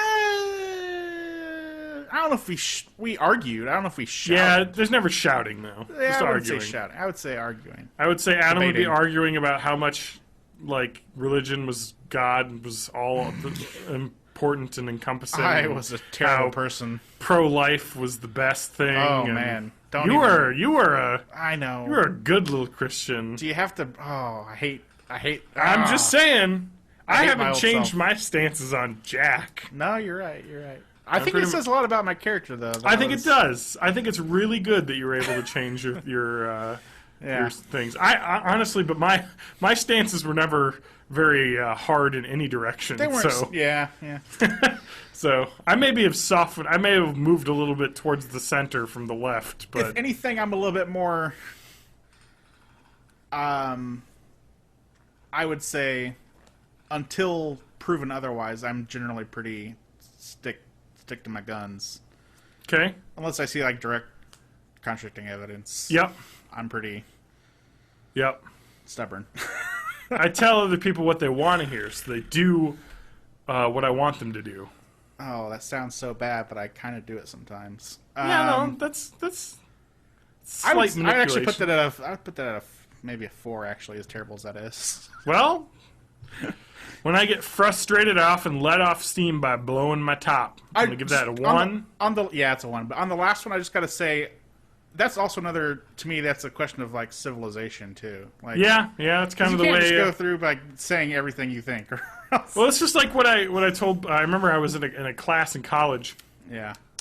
and they were asking like, "Oh, like what do you do in an interview? What do you like put on your resume?" And I was like, "You do or say whatever you think they want to hear." Yeah. Pretty Because much. like getting a job is such bullshit. And they're like, "Well, no, you got to be like truthful." And I was like, "Dude, in this economy, like you got to basically." I was speaking this as like have been unemployed. Yeah. And I was just like, you basically just got to kick and scratch to get like good points in an interview, basically. Yeah, because I will interviews are say- such fucking bullshit. It's true. Yeah. that you just got to say what they want to hear. I will And- say that I don't directly. I've never lied on a I resume. know you don't lie, and you I've just never. Yeah. say what they want to hear. You got to sell though. Yeah. Yeah, you got to sell yourself the way that they want you to be, basically. You are Like, totally okay, right, we're looking for this type of person. You got to sell yourself as that type of person, Mm-hmm. or at least your qualities that match that type that they're looking for.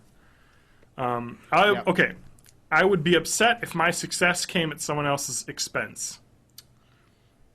That's so vague again. It totally depends on the situation. Let's say this situation: you can hit a button that gives you $1,000, and it takes $1,000 away from someone else. A random person that you will never meet. Oh, okay. That is like. Wait, what was the question? Am I okay with that or? Yeah, are you okay? Are you okay with? Would you be upset? Basically, would you be mad or would you be sad if your success came at the expense of someone else's? In that scenario, that'd be like a 1. Yeah. You would not be upset. So I'm going to No, say I would it's be. like I'm sorry. a 5. I would be upset. Yeah. Yes, Maybe 5. Yeah. it's a 5. Okay. Love is overrated.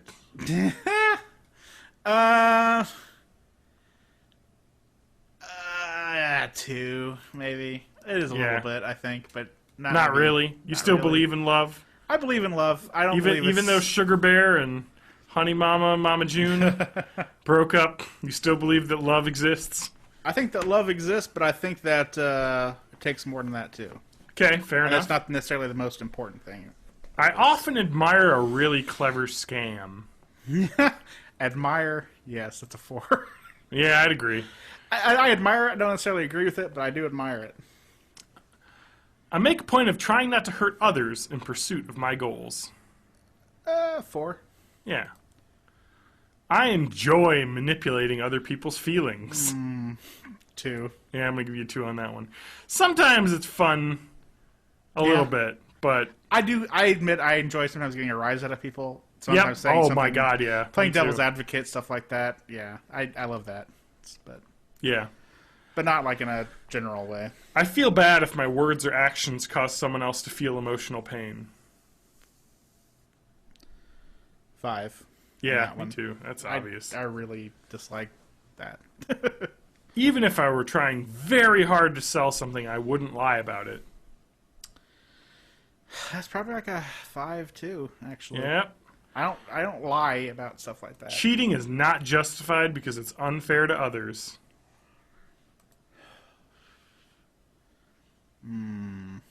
I'll put that one at a. I want to say 5, but I almost want to give that one a 4. 5 or 4, Adam? Cheating bad or cheating really, really bad or just bad? I'll put it at a 5. All right. Yeah. Well, As in all things, the situation matters. All right, Adam, let's see your results. Yeah. Am I a psychopath? Jesus. Yeah. You knew exactly what I was doing.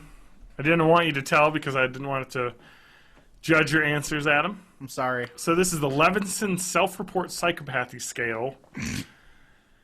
Scores range, 2 scales. Scores range from 1 low to 5 high. Your score from primary psychopathy has been calculated to be Ooh, I can't wait. 2.3. Damn, that's higher than I thought. Primary psychopathy is the affective aspects of psychopathy, a lack of empathy for other people and tolerance for antisocial orientations. So your Surprisingly high. slight 2.5 is or 2.3 is below half.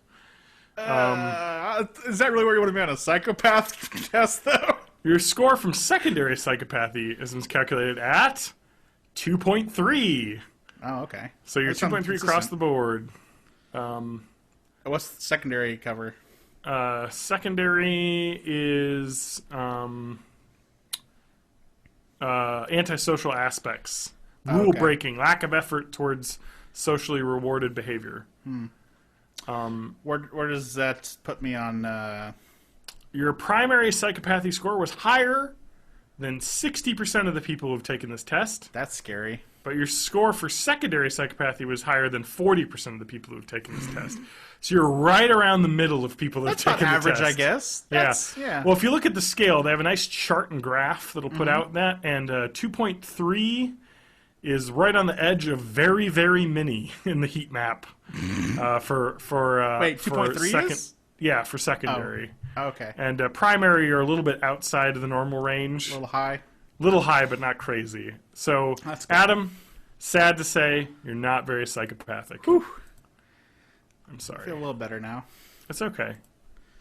I feel like I want to take this too now. All right. Adam, vamp! Dun dun dun dun dun dun bum bum bum bum bum bum dun dun dun dun dun dun dun dun dun dun dun dun dun dun dun dun. Actually, I'm just going to cut. Okay, that sounds Cut, good. cut here, take a break, and come back with my score. Okay.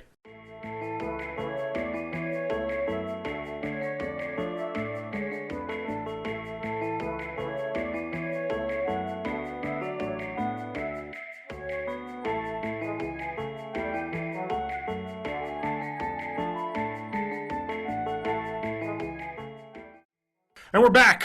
John has taken the test. I know what my score is. I can't wait to hear. Your score from primary psychopathy It's calculated as 2.7 out of 5, which is slightly higher than Adam. Yep. I was higher than 68% of the people that took the test. Okay. A lack of empathy for other people and tolerance for antisocial orientation. Your score for secondary psychopathy has been calculated as 3.2. Oh, whoa. Secondary psychopathy is the antisocial aspects. Rule breaking. I agree. I'm a rule breaker. I'm a disruptor, as they call it. That's the neat. That's the neat fucking Silicon Valley startup term. We're disruptors. Yeah. You're chaotic, not lawful. That's right. I'm chaotic good, Yeah. but I'm Well, chaotic. Chaotic psychopath. Apparently. Maybe chaotic neutral. How about that? Yeah. Okay. My score for secondary, I'm in the 80th percentile for secondary psychopathy. Which is weird, because I would have thought that I'd be more antisocial than you. But I don't know. Apparently, no, dude. I tell you, you don't have to be an introvert to be antisocial. I mean, look Yeah. at Ted Bundy. Yeah, there you go. I just compared myself to Ted Bundy. Although I think, he seemed pretty introverted, though. Yeah. You know what's a great name Or wait, I think it's somebody else, maybe. for another great name for a plane? What? There's That's All Jack, right? Here's the best one, though. Why Worry? So apparently, the crew were in an airfield and when they're trying to come up with clever names. That's so funny because these crews just sat together trying to come up with names. A short time earlier, the king and queen had been invited to view the airfield. So, some of the nose art was quite risque, and so they had to cover up a lot of the planes so the queen would not be offended. The crew had chosen several clever names because of the incident with the queen. They kept telling them they could not use any of the names they had come up with. After being frustrated, one crew member said, why worry about it? And they had just given up the idea of naming their plane. Then another crew member said, that's it. We'll name her Why Worry, which is a sweet name for a plane. Totally. And then there's You've Had It. That was a very popular phrase at the time. This is amazing, this website. I'm just saying this because they have all the names, and like the stories of all the people and how it was named. I'm going to put this up. Cool. I'm going to put that up. I'm going to put up, I got to, bear with me. Adam Vamp. I got to make a post on the website so I can save the link. So if you go, stop vamping for a second. If you go to bornintheeighties.net, you can find these links on the episode, and I'm going to save it in there, and I'm going to call that Bomber Pilot. All right. So we got, of course, Hang 'em High. Great one.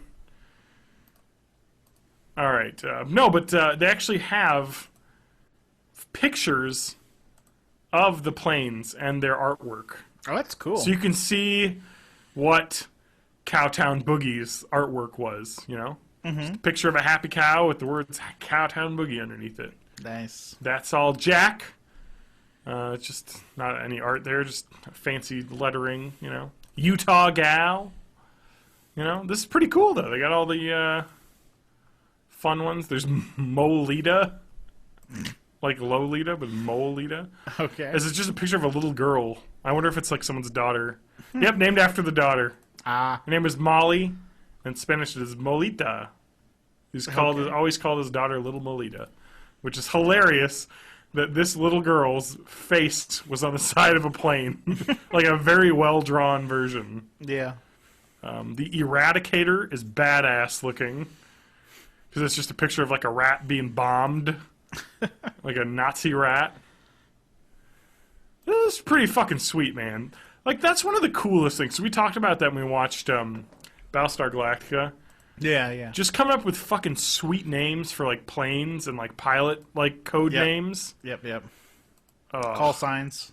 It's just cool, man. It's like what I said, like, I don't think I don't like tattoos, you know, and I don't think I'd ever get a tattoo unless I was, like, in war with, like, a group, like a crew on something. Yeah, like we a all got, like, hellfish the same type. Yeah, thing. exactly. If we all got, like, the same tattoo. Ooh, there's Lady Satan. Ooh. The little scary Satan lady on there. The Hot Rock. Lady Be Good. Oh, there's some great names on these, actually. This is pretty sweet. And some sexy ladies drawn on there. That's so cool, though, when you think about it. Mm-hmm.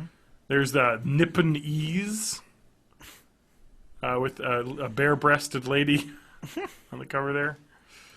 Man, God, this is awesome. So you can check that out at bornintheeighties.net. Yeah. Okay, so what else is going on this week? Adam, got any notes? Oh, man. Not much. The only thing I really have to talk about is Windows 10. Windows 10, man.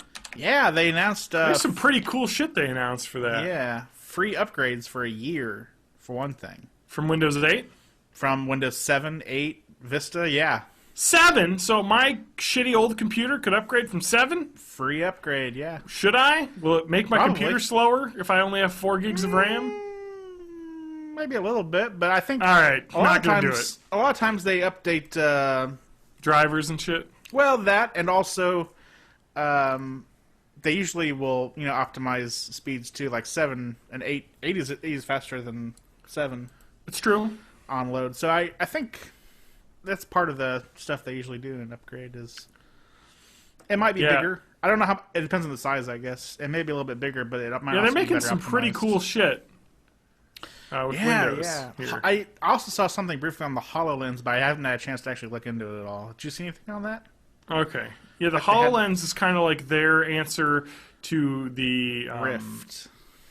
the Oculus Rift or Project Morpheus or all the different things coming out, or the Samsung one that they were working on. I guess it's going to be available for Apple, Xbox of course, hasn't been looking at, VR. It's kind of crazy. One. Yeah. When you think about it, that's weird. So that's pretty good that they had the free upgrade. That's nice. They Definitely. talk about Cortana, which is the digital assistant, which will be on Windows. Like Siri or... Kind of like Siri, so you can just type questions like, "Well, I need a coat," and it'll just give you the weather, or "Show me photos from December," and it'll bring up photos from your apps that are linked, or "Play this song," it'll do that. Yeah. Kind of neat stuff like that. So that's pretty cool. A little personal assistant. Windows 10 for phones, so they're gonna have universal apps, basically, so you can cross-purchase apps on your computer that'll work on your Windows phone and vice versa, So that's kind of nice. Mm-hmm. They're talking about use Windows Phone, it would be, yeah. They're talking about Spartan. So they're going with their Halo names here. Oh, yeah, that was another cool thing, yeah. Yeah, so they're basically going to have a new Internet Explorer type browser. It's not going to replace Internet Explorer. It's going to be there with it, I think. Currently, at least. They're going to have IE whatever for IE 10 compatibility, I think. Or whatever the hell it is. Yeah. And then they're going to have Spartan, which is going to be kind of like Google Chrome. Very lightweight browser, I guess, is the idea. It's got some interesting features, too. Yeah, there's note-taking mode, so you can annotate web pages. Just draw like things and then save an image of that, basically, which is pretty kind of neat. Mm-hmm. So you can clip websites to OneNote, which I hate and never use, but it exists. Like Evernote, same thing, pretty much. Yeah. But anyway, it's supposed to have some really cool stuff as it uses a new rendering engine, so it's supposed to be a little zippier. And supposedly it's got a reading mode, for text-heavy web pages to remove sidebar and all that crap and reformat articles on pages as you read them. And Cortana is going to be working with it. You know what I mean? Yeah. Now, couple cool things. Games for Windows Live kind of sucked and died, right? Yeah. So they're showing some cool shit here, and they're really, I guess, winning some goodwill here for PC gamers. Trying to, and I know it's important, but so they're integrating the Xbox capabilities directly into Windows 10. Oh, really? Yes, That's cool. So it's an Xbox app that looks like the Smart Glass app a little bit, but it's fully fleshed out. So you can chat with Xbox Live people, share achievements, access game DVR clips that you saved on your console, all that stuff. It's more than just that. Windows G brings up an interface for saving snapshots and 30-second video clips. Oh, wow. So they're building the functionality of snapshotting and recording video Yeah. directly into Windows, which is pretty cool. The other thing I saw that seems really cool is, I guess, for the they're gonna have cross-platform multiplayer. Yep. And the game DVR, like you said, but also in-home DirectX 12. streaming. Yeah. But also direct in-home streaming of Correct. Xbox One games, That's correct. which seems crazy to me. Yeah, so you'll be able to buy the Xbox One game, put it in your console, and play it on your computer Yeah. over the network. Or vice versa, I think. I don't know about that, but that'd be awesome. Yeah.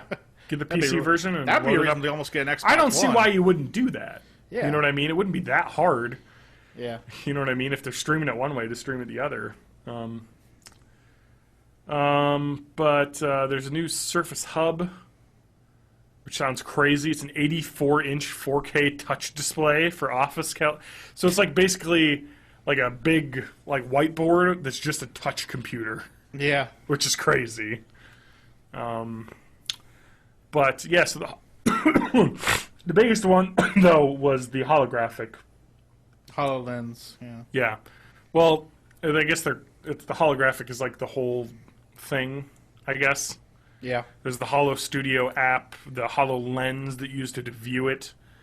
So it's basically kind of like, the idea is they want to make it not like the Oculus Rift, I guess.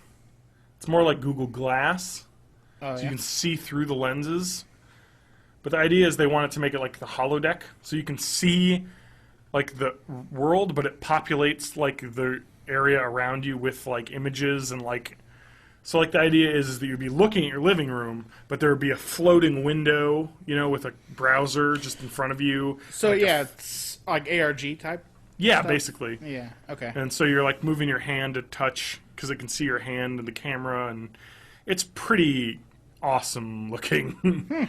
So it's a really neat idea that they're coming through. So they actually showed off some Minecraft with it, Yeah. with the HoloLens, just like a demo of playing Minecraft on the floor of your living room by looking down and seeing all the little blocks and everything. Yeah, it's the future's coming up, man. Yeah. Totally. I mean, It's going to be awesome. I'm gonna be probably upgrading as soon as it's available for like a Straight stable up and- release. Yeah, when I get my new computer or my computer fixed and back, I'll definitely upgrade. Because I mean, a lot of people really hated 8 for I didn't think no it was- reason. It was certainly better than like Vista. Oh my god! And it wasn't like as the Revelation 7 was, because it's pretty much Yeah. exactly 7. Right. I was telling my friend, I was like, it's basically 7 with when it originally kind of forced you to use the other interface, but now that they added the Right. 8.1 basically lets you just boot right into desktop mode and you don't Yeah. even notice. The original unless you hit it was the kind Windows of key. weird, but 8.1 did solve a lot Yep. of those problems. It's 8.1's probably the best Microsoft operating system you can run now Right. because WinFS is the fucking shit. yes, man. that's what I was gonna say. A lot of the Oh, the back end stuff is really it's way so better. fast. It is. I Yeah. like it's to the point where you start typing in a file and it's already found it before you finish writing it. Like it's Right. just that's the way you want your computer, especially when you have a solid state drive like I had. It's just zippy as hell, like to find things. So that's going to be cool. And I guess 10 doesn't add any of that, but you know, no, I don't think 10 has any super huge architecture changes like that. But you know what I mean? Yeah.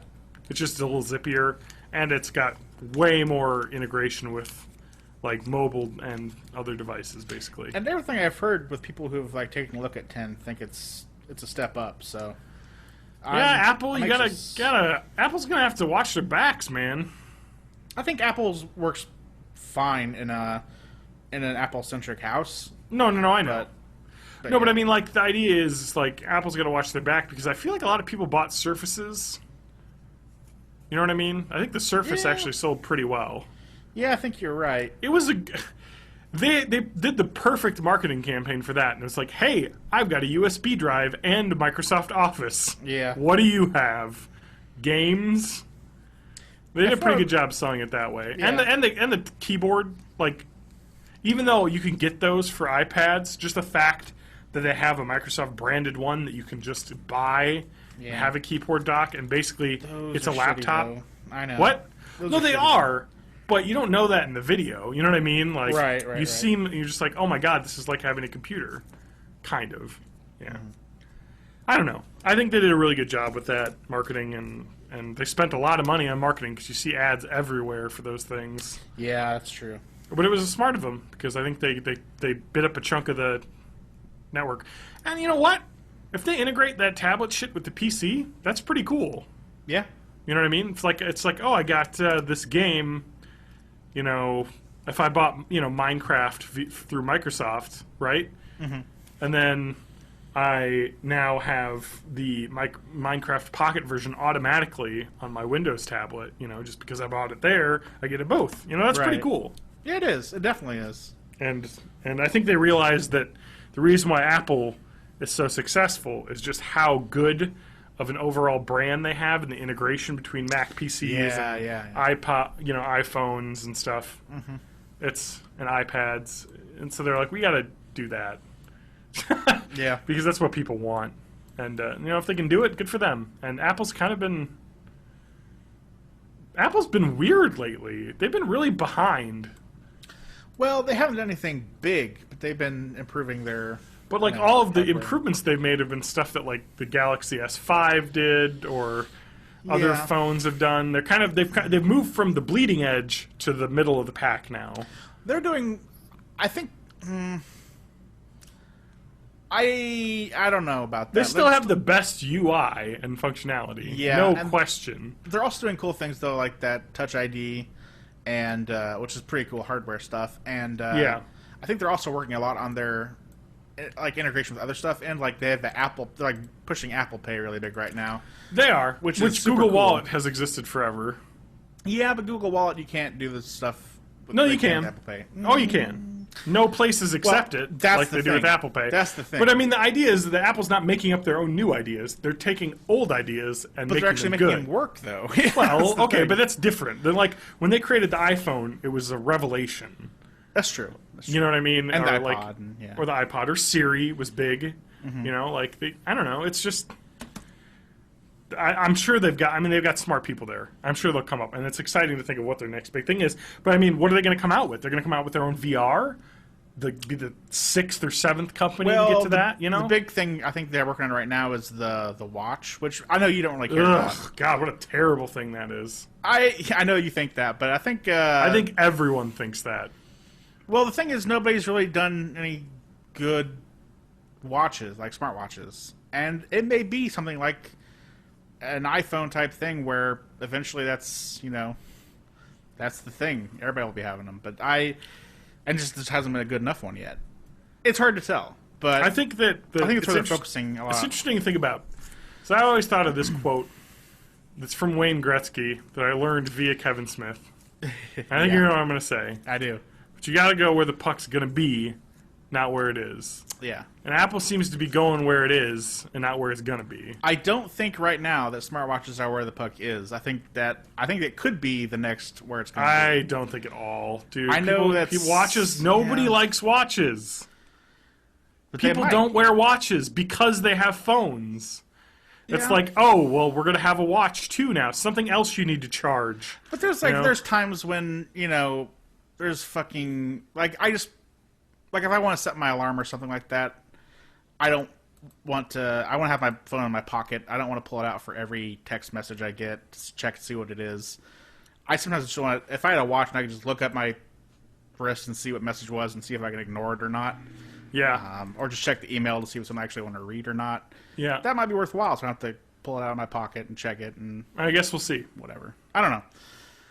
I don't think it will be until they get cheaper. That's for sure. But yeah, well, it's Apple, so they can charge whatever they want. People I don't think the feature of a smartwatch is that it's a watch. I think it's that it's an even tinier. I'm going to say that smartwatches are not going to be it. You may be right. I think that where it's going to be is not Google Glass, but something similar. Because Google Glass just burnt out, and it's only because of the terrible people that they let have Google Glass. I love it. I love how Google Glass was going to just revolutionize everything, and then it all just crashed and burned because they basically just gave Google Glass out to a bunch of nerds. Yeah. They got yelled at for having it, and it made it look stupid and lame. Well, here's the thing. I don't want to get too deep into this, but I also think that there's something to be said for how much people are willing to accept in their lives with, like, you know, mainly privacy and stuff, but just things where, you know, people Me and just Julian aren't... Assange got the same thoughts on this. Yeah. No privacy at all. Privacy. Because yeah, exactly. Because if there's no privacy, then nobody does anything shitty. Yeah. Because you can't. Yeah. Because it's not private. You know? That's a little too dystopian for my taste, but I understand. It's not. It's the opposite of dystopian. It's just dystopian. It's too easily dystopian. Everything's even. Everything's open. Nobody cares. It's one of those Everybody loves everything. That's one of those things that works great theoretically, but then you have to ask who actually owns all that information, and it comes down to Google and the government. And do you really Google says do no evil, so they won't. They say it, so it's got to be true. You know, the truth is, I as much as the next person, you know, I sign up for all their free services, and I don't give a shit what they do for the most part. No, I don't care. But it's just one of those things where you can easily see stuff like that being held hostage all too easily. And yeah, it's just one of those things where, you know, power corrupts, and absolute power corrupts absolutely. I mean, they have a lot of power right now, Google does, with all the shit. Well, now they bought all those fucking robotics programs. Yeah. Like the Atlas robot. They got Boston Dynamics, so there's fucking big dogs. And I'm a guy who roaming wants to, the earth with Google Glass, like scanning people. Yeah. I'm a guy who wants to drive headfirst into the singularity. Ride Google cars around that are driving themselves. And that shit even makes me a little bit nervous. Not the Google cars, but like just all that concentration and from one area. I want competition in this kind of field. But cornhole, I agree with you.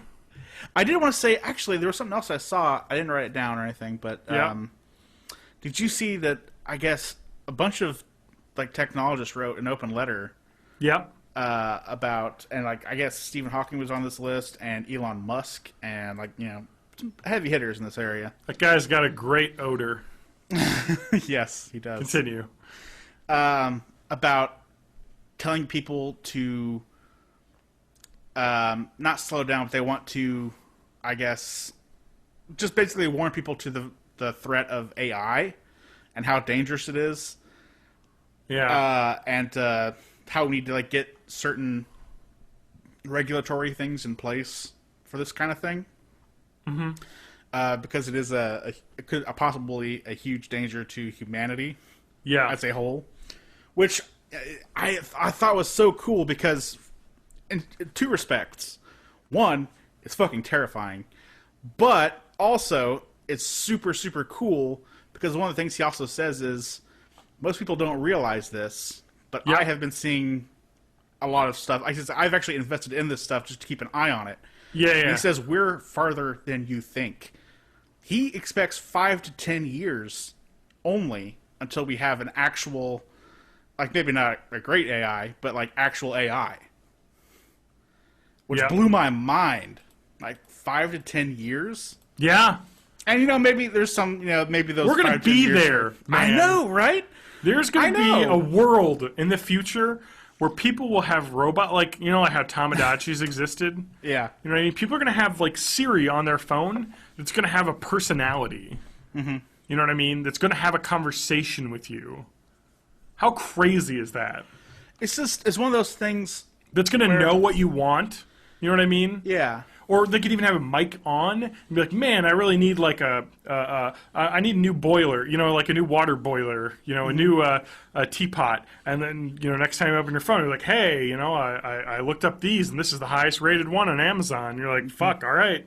Just like the future is coming. Yeah. I know. And that's one of the things that seems so cool to me because I thought, like, I'm already a person, like, even in my lifetime, I've seen at 30 years old, I lived before the internet. Yeah. And that was such a huge... I mean, how much has changed? When I was in grade school, the internet barely existed. Yeah, like, we had I know. Fucking old, you know, Windows machines that we played fucking Math Blasters on, you know? Like even almost junior high for me. It's... Yeah. It was just... Dial-up didn't count, really. You know what I mean? You're like, had tiny connections. Yeah, but I mean, early 90s is when that stuff really started taking off. Yeah. I remember a time before that, and there's already been so much change in this amount of time, an incredibly short amount of time for things to change that much. And it brings, you know, it made me realize that shit's getting ready to happen again. Like Yeah. that shit is, I'm gonna be there for the next one even maybe. Yeah, it's just technology kind of is not cyclical, but exponential in growth. Exponential, yeah, it's just yeah. Better and better and better every year because having better technology makes it easier to make new technology. Yeah. And it just continually speeds itself up to the point AI where is a we're real turning point though, because if we can get computer, AI developing a new computer's AI, already passed the Turing test. yeah, Kind of. But you know what? That's enough, though. That's the baby step. yeah, exactly. You know what I mean? Because the computer, we talked about this in an older podcast, but the computer that passed the Turing test fooled the people into thinking that it was someone who could speak only in broken English. Yeah, yeah. But the idea of this is that somebody who comes up to you and says, "Oh, I can only speak in broken English. I'm from Russia," talking to you, and someone else coming up and saying that, and one of those two is a computer, and you couldn't tell. Yeah. Is weird. It is weird. So Yeah. that's kind of neat, I don't know. It's just one of those things that event and what he had said, both is just one of those things that really gripped me because, Yeah. yeah, it's just both terrifying and amazing. Like I don't even know what the world's gonna be like after that kind of shit. No, It's I gonna know. change things immensely. I don't know, and it's gonna happen. It's happening soon. Probably before I'm 40. Yeah. So that happened. No, I know. And 5 to 10 years is what Elon Musk says, which is, I mean, he's a smart guy. I don't doubt him, and he has definitely one of the better views on this kind of thing. But it may be a long 5 or 10 years. But even still, the fact that the rate that they're going at these things is getting faster and faster is just, I don't know. It's exciting and scary. It's cool. It's very cool. I'm looking forward to it. But No, I know. We're blasting headlong into the future, which basically the Terminator exists. yeah, I know. It's just one of those things where That's the most fucked up thing. It could be the best thing that happened in the entire world, or it could end humanity. Is when you have robots creating other robots. Yeah, designing other programs designing programs. Because they're going to do it infinitely faster than a human can. Yeah, and they're going to get better and better at it. And we're going to just be sitting back there and hope that all of our Asimov laws on them. I mean, that's the thing. That's Save where us. I think we need to start. Creating rules. Well, not necessarily that too, probably, but I think we need to speed up the rate at which we are becoming cyborgs, I guess. Yeah, we need to be more safe from robot killing. Exactly. We want to be part of the machine as it goes forward, as opposed to being left behind in the dust. So I don't know. That's going to happen, man. I think so. It sounds crazy to some people, but I think it's happening faster than you'd think. You want to know one of the craziest things that I've seen lately, science-wise? What's that? What could I tell you? What would you think if I told you that scientists have begun recording dreams? Oh, I think I heard a bit about this. Yeah. Visual representations of dreams. That is... that shit blows my mind. It's not even that hard when you think about it. Yeah. Because all it is your brain sending brainwaves during the dream and that are being interpreted in your head as visual images that you can basically reverse engineer what the optic nerves would be seeing if you were actually seeing it. Yeah. And then displaying it. So there's fuzzy images right now of colors Yeah. and shapes.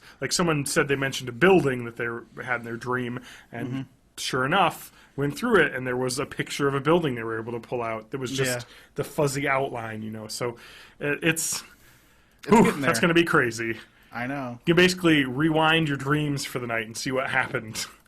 And they've got these fucking head masks, or not head masks, but head things that you can put That stab you in the face because the computer has taken over.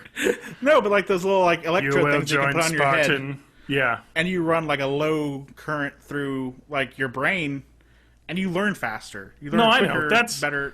You want to go down a YouTube hole, look up people talking about that because It's awesome. people. Insane shit. Yeah, it is awesome. But there's also hilarious videos Oh. of people sticking 9 volts to their foreheads and having weird jury-rigged learning caps. Yeah. Yeah, it's There's some a little real bit of a DIY community around little that. doomsday prepper-ish Maybe. weird psycho community of people coming up with that stuff. No, but it is cool, though, when you think about it. Well, electricity makes your brain faster. I don't remember who. Some futurists had talked about, like, how we're surprisingly not that far away from, like, with this dream stuff, being able to send messages, like, like texting people your thoughts and shit. Yep. Which is the scariest thing in the world to me. Because I don't know what fucking people Thought crimes. Exactly. But like with the I mean, there's the have to be brain, some kind of control over it, but with like the brain thing, it's like literally like stim packs from like, you know what I mean? Yeah, from like fucking StarCraft. Yeah, you just put on a stim pack, you'll think faster and have faster reaction times, and it's like, wow, weird. It's gonna be cool. It's gonna. But you know, we're all gonna die before then because the climate change will be so horrendous. Well, that's the thing. AI might help us there too. Maybe. But we're getting to midnight with that. To the point where we're going to start losing so much cropland that people won't be able to feed themselves. Yeah. And we will be safe because we're rich Americans and we can afford food. But I don't know. I think that the situation is more dire than people think. The only thing that makes me hopeful and stuff like that is also, once again, technology, where people are devising these, like, they're engineering bacteria and mosses and stuff like that, and even like artificial things that will just clean air and shit like that. Yeah. Which is also kind of insane and crazy and scary, but ultimately very cool.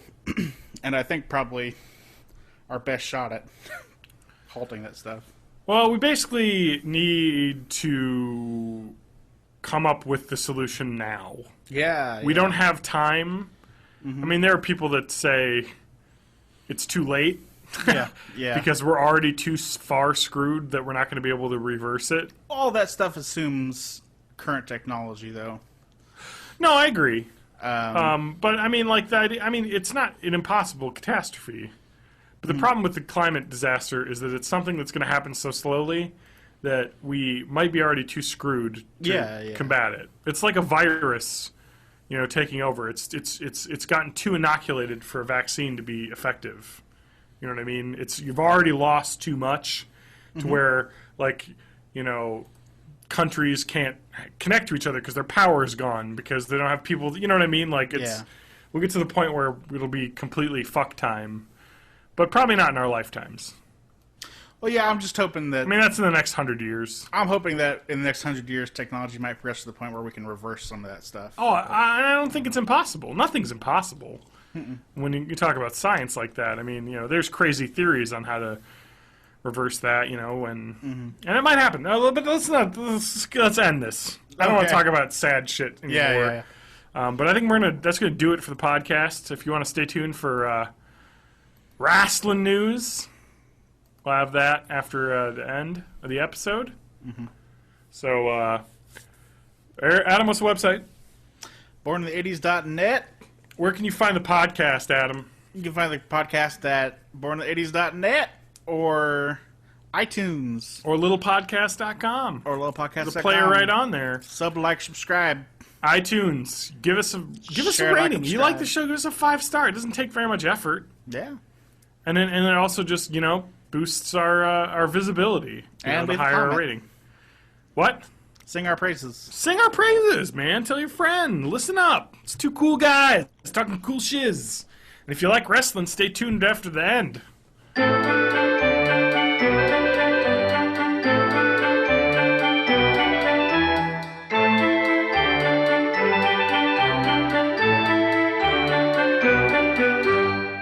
Adam? Yeah. How's your feeling on wrestling? We got the Rumble. By the time this airs, probably already happened. Yeah. Royal Rumble has occurred. I have not watched a single wrestling match this entire week. Oh, that's fine. Okay. You need to get on the D-Bry train, though. Yeah. Well, Daniel Bryan is hot-shotting. Right. Yeah. He's had a couple real... Hot dogging it? Hot matches. No, he's just... Showboating. I don't know. He's it's very clear who they're pushing right now.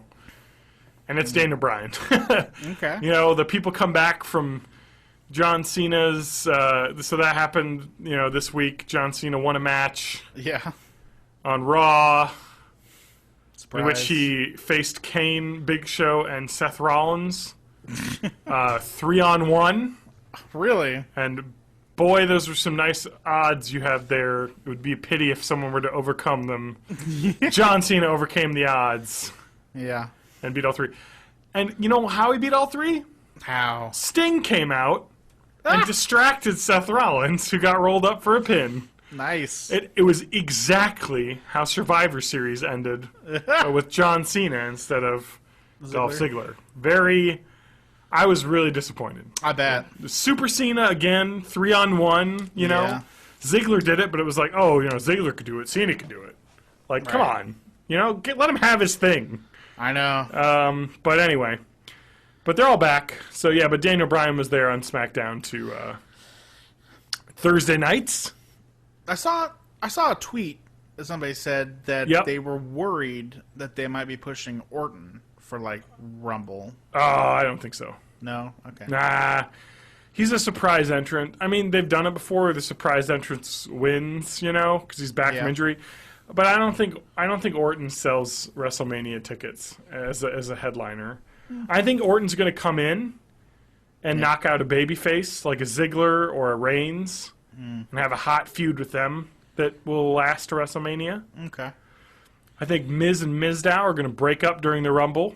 Oh, Seeds were planted on SmackDown. I see. The Usos talked to Mizdow and was like, hey, man, I know you're the stunt double, but, like, if Miz gets knocked over the top rope, are you going to throw yourself over? Are you going to stay in there? It's it's WrestleMania, man. So we'll see. Yeah. Interesting idea there.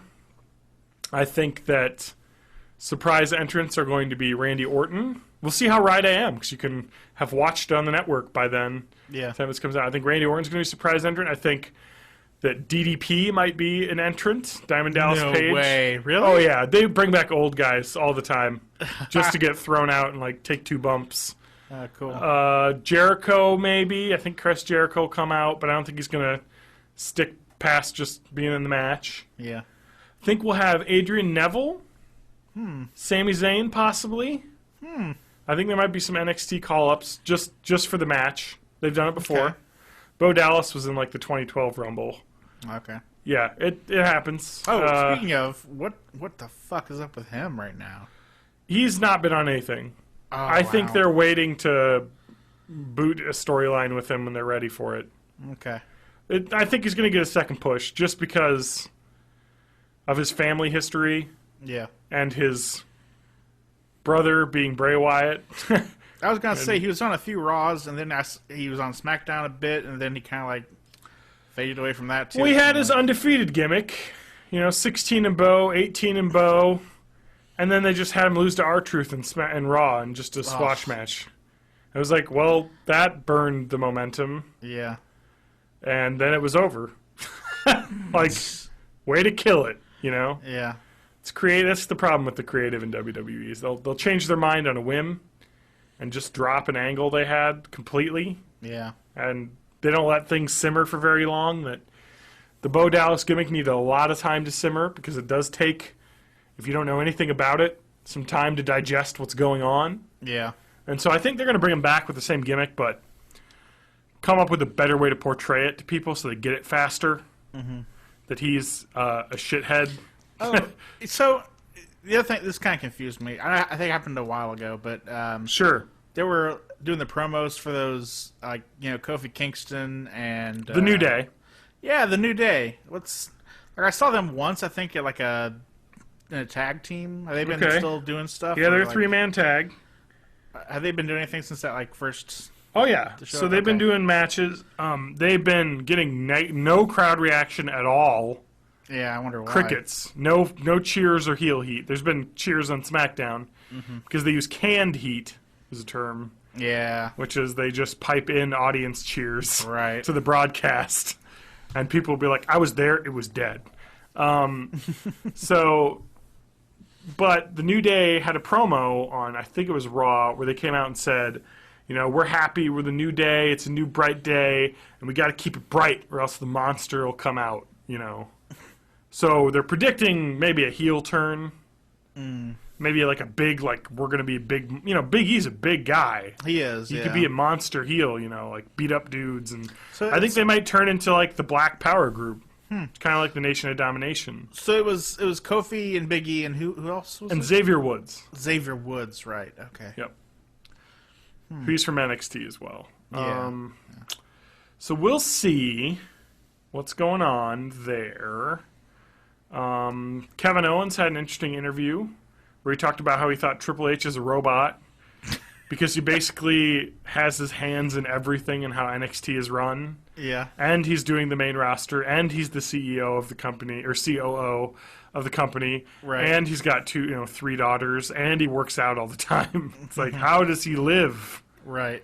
When does he sleep? What does he do? So that's kind of, cool. It was neat. He talked about how much he loved being there and how they have just this great, like, he used to sit down with Dusty Rhodes every week and talk about promos, and just getting all these geniuses from the old days telling them, stuff. Yeah. It's really cool.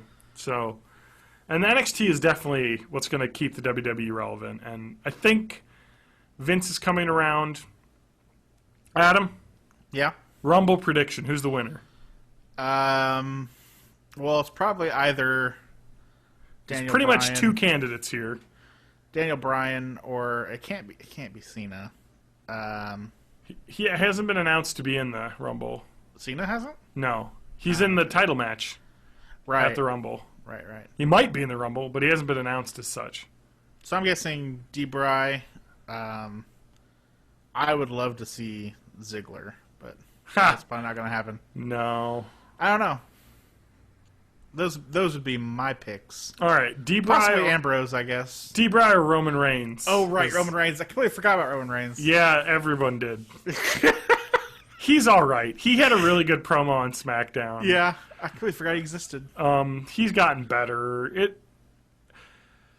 It's not time. And if you watch any of the I would suggest, actually, you know what's interesting? SmackDown's gotten so much better. Yeah? It's the wrestling show now. Oh. It's like... They've been lighter on the Raw promos, Uh-huh. a little bit more on the wrestling. Daniel Bryan's wrestled matches in both of them. Okay. That's been pretty good. And the nice thing about it is that Daniel Bryan talked in an interview that he wants to be the face of SmackDown. Yeah? He wants to be Mr. SmackDown. Like, he wants to bring SmackDown on Thursday nights to, like, new heights in viewership and, like, have its own storylines and stuff. So I think they're giving him a lot of time on SmackDown, which is really cool. Because, you'll have your Cena on Raw. Yeah. You can have your Bryan on SmackDown. So, you're not butting heads as much as top baby faces are. Right. Well, yeah, when I first started watching, I did They had a watch- brand split all the way up until 2011, 2012, Oh, really? where it was SmackDown and Raw, and they were different rosters. Oh, wow. Yeah. And they would have different titles. SmackDown was the World Heavyweight Championship, and the Raw title was the WWE title. Okay. So there was They've 2 unified belts. those now, though. And they unified them now, yes. We'll see if they split them up again, though. Well, yeah, I mean, when I first got into it, I watched both Raw and SmackDown, and then, like, after a few weeks, I was like, well, nothing happens on SmackDown. It's all B storylines. SmackDown is basically B terrible. storylines Yeah. and replays of Raw. Yeah, exactly. And that's not what they've done this year on Thursdays. Okay. And the ratings have been higher because of it. And because Daniel Bryan's on. And good Lord, Daniel Bryan has crazy crowd reactions. Yeah. It's very clear he lost no heat being away for 9 years. Which is impressive. Yeah. Or no buzz, I guess. No pop. No good heat after 9 months off. Because, man, people love that guy. And he's wrestling the same way he did before. Doing the suicide dives, doing the kicks, doing the running knee. So it's kind of exciting to see him back to where he was. And I'm really happy about that. And he's getting the crowd reactions. And I think that with the Rumble being in Philadelphia, an ECW town, a very heavy internet wrestling area, Yeah. to have Roman Reigns win the Rumble and get booed, which could happen if he wins the Rumble in Philadelphia, would be really bad. And it would be what Yeah. happened to Batista. And they don't want to do that again for someone young like that. I think it's wise to have Reigns build for another year. And I think that's what they're doing. Because I think Daniel Bryan's selling tickets right now, and it's obvious from the SmackDown numbers that he's main evented that they have higher ratings than they've had all year. last year, so I think D-Bry's the choice. Yeah, probably. And I think it'll be exciting, and I think a Daniel Bryan versus Brock Lesnar title match will be incredible. I mean, can you imagine the David versus Goliath storyline? I have a hard time even picturing it, which is... The Paul Heyman just talking about how Brock is a biblical beast, and Yeah. this puny man can't possibly... And Daniel Bryan can talk about his mat psychology, his submission specialty, his, you know what I mean, his in-ring prowess, his, years of wrestling in Japan, and, just like Lesnar, he's wrestled in Japan and in Europe and Mexico, it's like, I've got, if anyone can beat him, it's me, I have the... technique. And that's what they did when Heyman was Punk's advocate, and he fought Lesnar at SummerSlam in 2013. And that was the idea: was Punk can outmaneuver him. He's the little guy. He can outmaneuver, outthink, outlast. Just take a beating and keep getting up. Yeah. And I think that's the match they'll do for Daniel Bryan. I think it'll be incredible. Because just look at those two people, and you'd be like, these two are fighting. Who's going to win? And Daniel Bryan has got pop culture status. You know what I mean? That Roman Reigns doesn't really have. No, that's true. Bryan's been in media, has been in, he's a public supporter of the Seahawks, who were in the Super Bowl this year. He was a public supporter of the Giants. He shows up in ads on newspapers. It's Daniel Bryan. He's, the small town guy who made it. It's natural for them to use that storyline. I think Reigns' storyline as the betrayed, Shield member is what they need to do at WrestleMania. You know what I mean? Yeah. They need to have Reigns get his revenge on Seth Rollins. Yeah. Or Ambrose or somebody. End that storyline so that Reigns can move on. Be like, I conquered my old demons. I'm on to, defeating whoever takes the belt from Bryan, basically. Whatever heel takes the belt from Bryan, whether it be Orton, or Triple H, or somebody new, or Rusev, for God's sakes. No Rusev. Rusev is incredible, and you not liking him is weird. I hate him. He's terrible. He does look like a thumb. It's just horrible. But he's dating Lana. I don't care. Oh, there's nude photos of Lana online. How about them? I just have to mention that every time. I don't know. I hate Rusev. You hate Rusev. I do. Oh, my God. He's terrible. He's not terrible, but he's terrible. I think he's incredible. I don't know. I'm sure he's a great wrestler. I don't know what it is. I have an irrational dislike of him. Yeah. I think it's actually because I had to watch so many fucking Jack Swagger versus Rusev matches. Yeah, they've kind of booked him with some boring feuds. I don't know. I haven't seen him do anything interesting.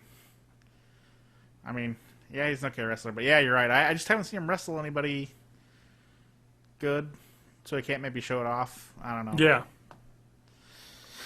I don't know. Every time he comes on, I'm bored. I don't want to watch his matches. Yeah. I can see that. I mean, yeah, he's... And I want more Ambrose. I'm not getting enough Ambrose. Yeah. Okay. I agree.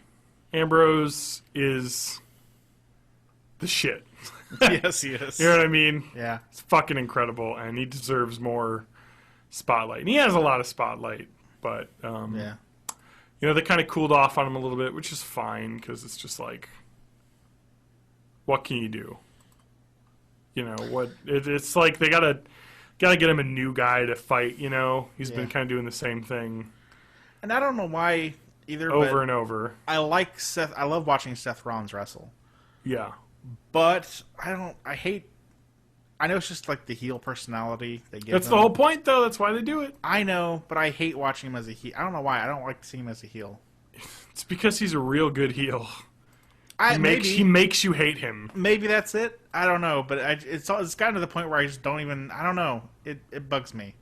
Like it's weird though because Randy Orton is also a good heel, but I like watching Randy Orton be a heel, and I don't know why. But it Yeah. bugs me when I see Seth Rollins do it. I don't know. No, I know. I don't know. I don't know what it is. I like watching. He's technically awesome. I love Yeah. watching his matches. But it bugs me that he's a heel. I don't know why. Well, you know that he's going to have a face turn eventually. I mean, Yeah. that was what he was in the Indies completely. Yeah. You know, he was the baby face good guy. I don't know why. That just makes more sense to me. You're right though. It's not that he's bad at being a heel. He's great at it. It just makes me. I don't know. It makes me want to see him be a baby face. I don't know. No, I agree, and It's that's just weird. that's the way it is. He's Randy Orton though. I don't ever want to see him do like a good thing. I don't know why, but he just seems like just the perfect. I don't give a fucking shit. yeah. You know, just like I will fucking like. He was at his best when they had him like. Well, I don't know. I don't have enough history to say when he was at his best. But Yeah. one of the coolest things I saw him do was just that whole shit with the. It was when they're doing the Team Authority versus other stuff. And he just fucking like was fucking RKOing Triple H and Yeah. I like him as like the wild card type. Yeah. He's kind of like I'm on my side. Exactly. Yeah, he's kind of like a Ryback almost. Yeah. I think that's another one where like Ryback, I see him as a heel, but I like him playing like Ryback. You know, I like agree. that. But I think it's just the shitty things that heels do. It's like I think it's because they're always the ones that are stealing the clean, endings, and I hate that. No, I know So- that's true. They always do the distraction. I think that's what bothers me. Fair enough. And maybe I just like seeing Randy Orton do it more. I don't know. But Yeah. Yeah, I need to watch the Rumble. for Yep. sure. Yep. That should be Do good. yourself a favor. Watch the Rumble. We'll see how right or wrong we were. Yep. Tune in. I mean, I feel I don't know. I feel so bad about Ziggler. Like I feel like they gave him that big push, and then I don't know. I haven't seen a whole lot, I guess, since then, really. But from everything I hear, it just seems like they're not really following through on it. They have no follow through. I don't know. It might have been he pissed annoys off me. somebody. Who knows? Shit annoys me though. Yeah, it does, and it's kind of annoying how they do it. I mean, How was the NXT? I haven't seen NXT this week. well, there's some incredible stuff going on with that. Oh right, I forgot. I should. Yeah. There's a number 1 contenders tournament, and Finn Balor fought a really good match, and Hideo Itami fought a really good match. Somebody else, the women fought a match. They're setting up the next pay-per-view. Oh yeah. Yeah, which is going to be February 11th. So coming up. Oh my god, NXT pay-per-views are like the best things ever to Yep. watch. Yep. Yes, they are. They are incredible. All of them. Every one I've seen has been just incredible. Yep. I would recommend it. Yeah. I'd recommend watching it because Yep. they're incredible. You think Zane Owens will be ready for that, or is That's probably... yes. Yeah. Okay. Yes, they have a contract signing. Oh, okay. Yep. Cool. So that will be the shit that we see. Sweet. Yep. Well, I think that's going to do it Okay. Yeah. for the podcast. That's it. That's wrestling. Enjoy the show. Yep. This will probably be out right before, or slightly after that airs. So, Cool. we'll have our views heard. So, all right, that's it. I'm gonna stop the broadcast. Yep. Ready? Yeah. Welcome. No, I need a break. Welcome. Welcome to this podcast. No. That's it. Okay. Shave in the gas tank. 2 bits. I think that's how it goes.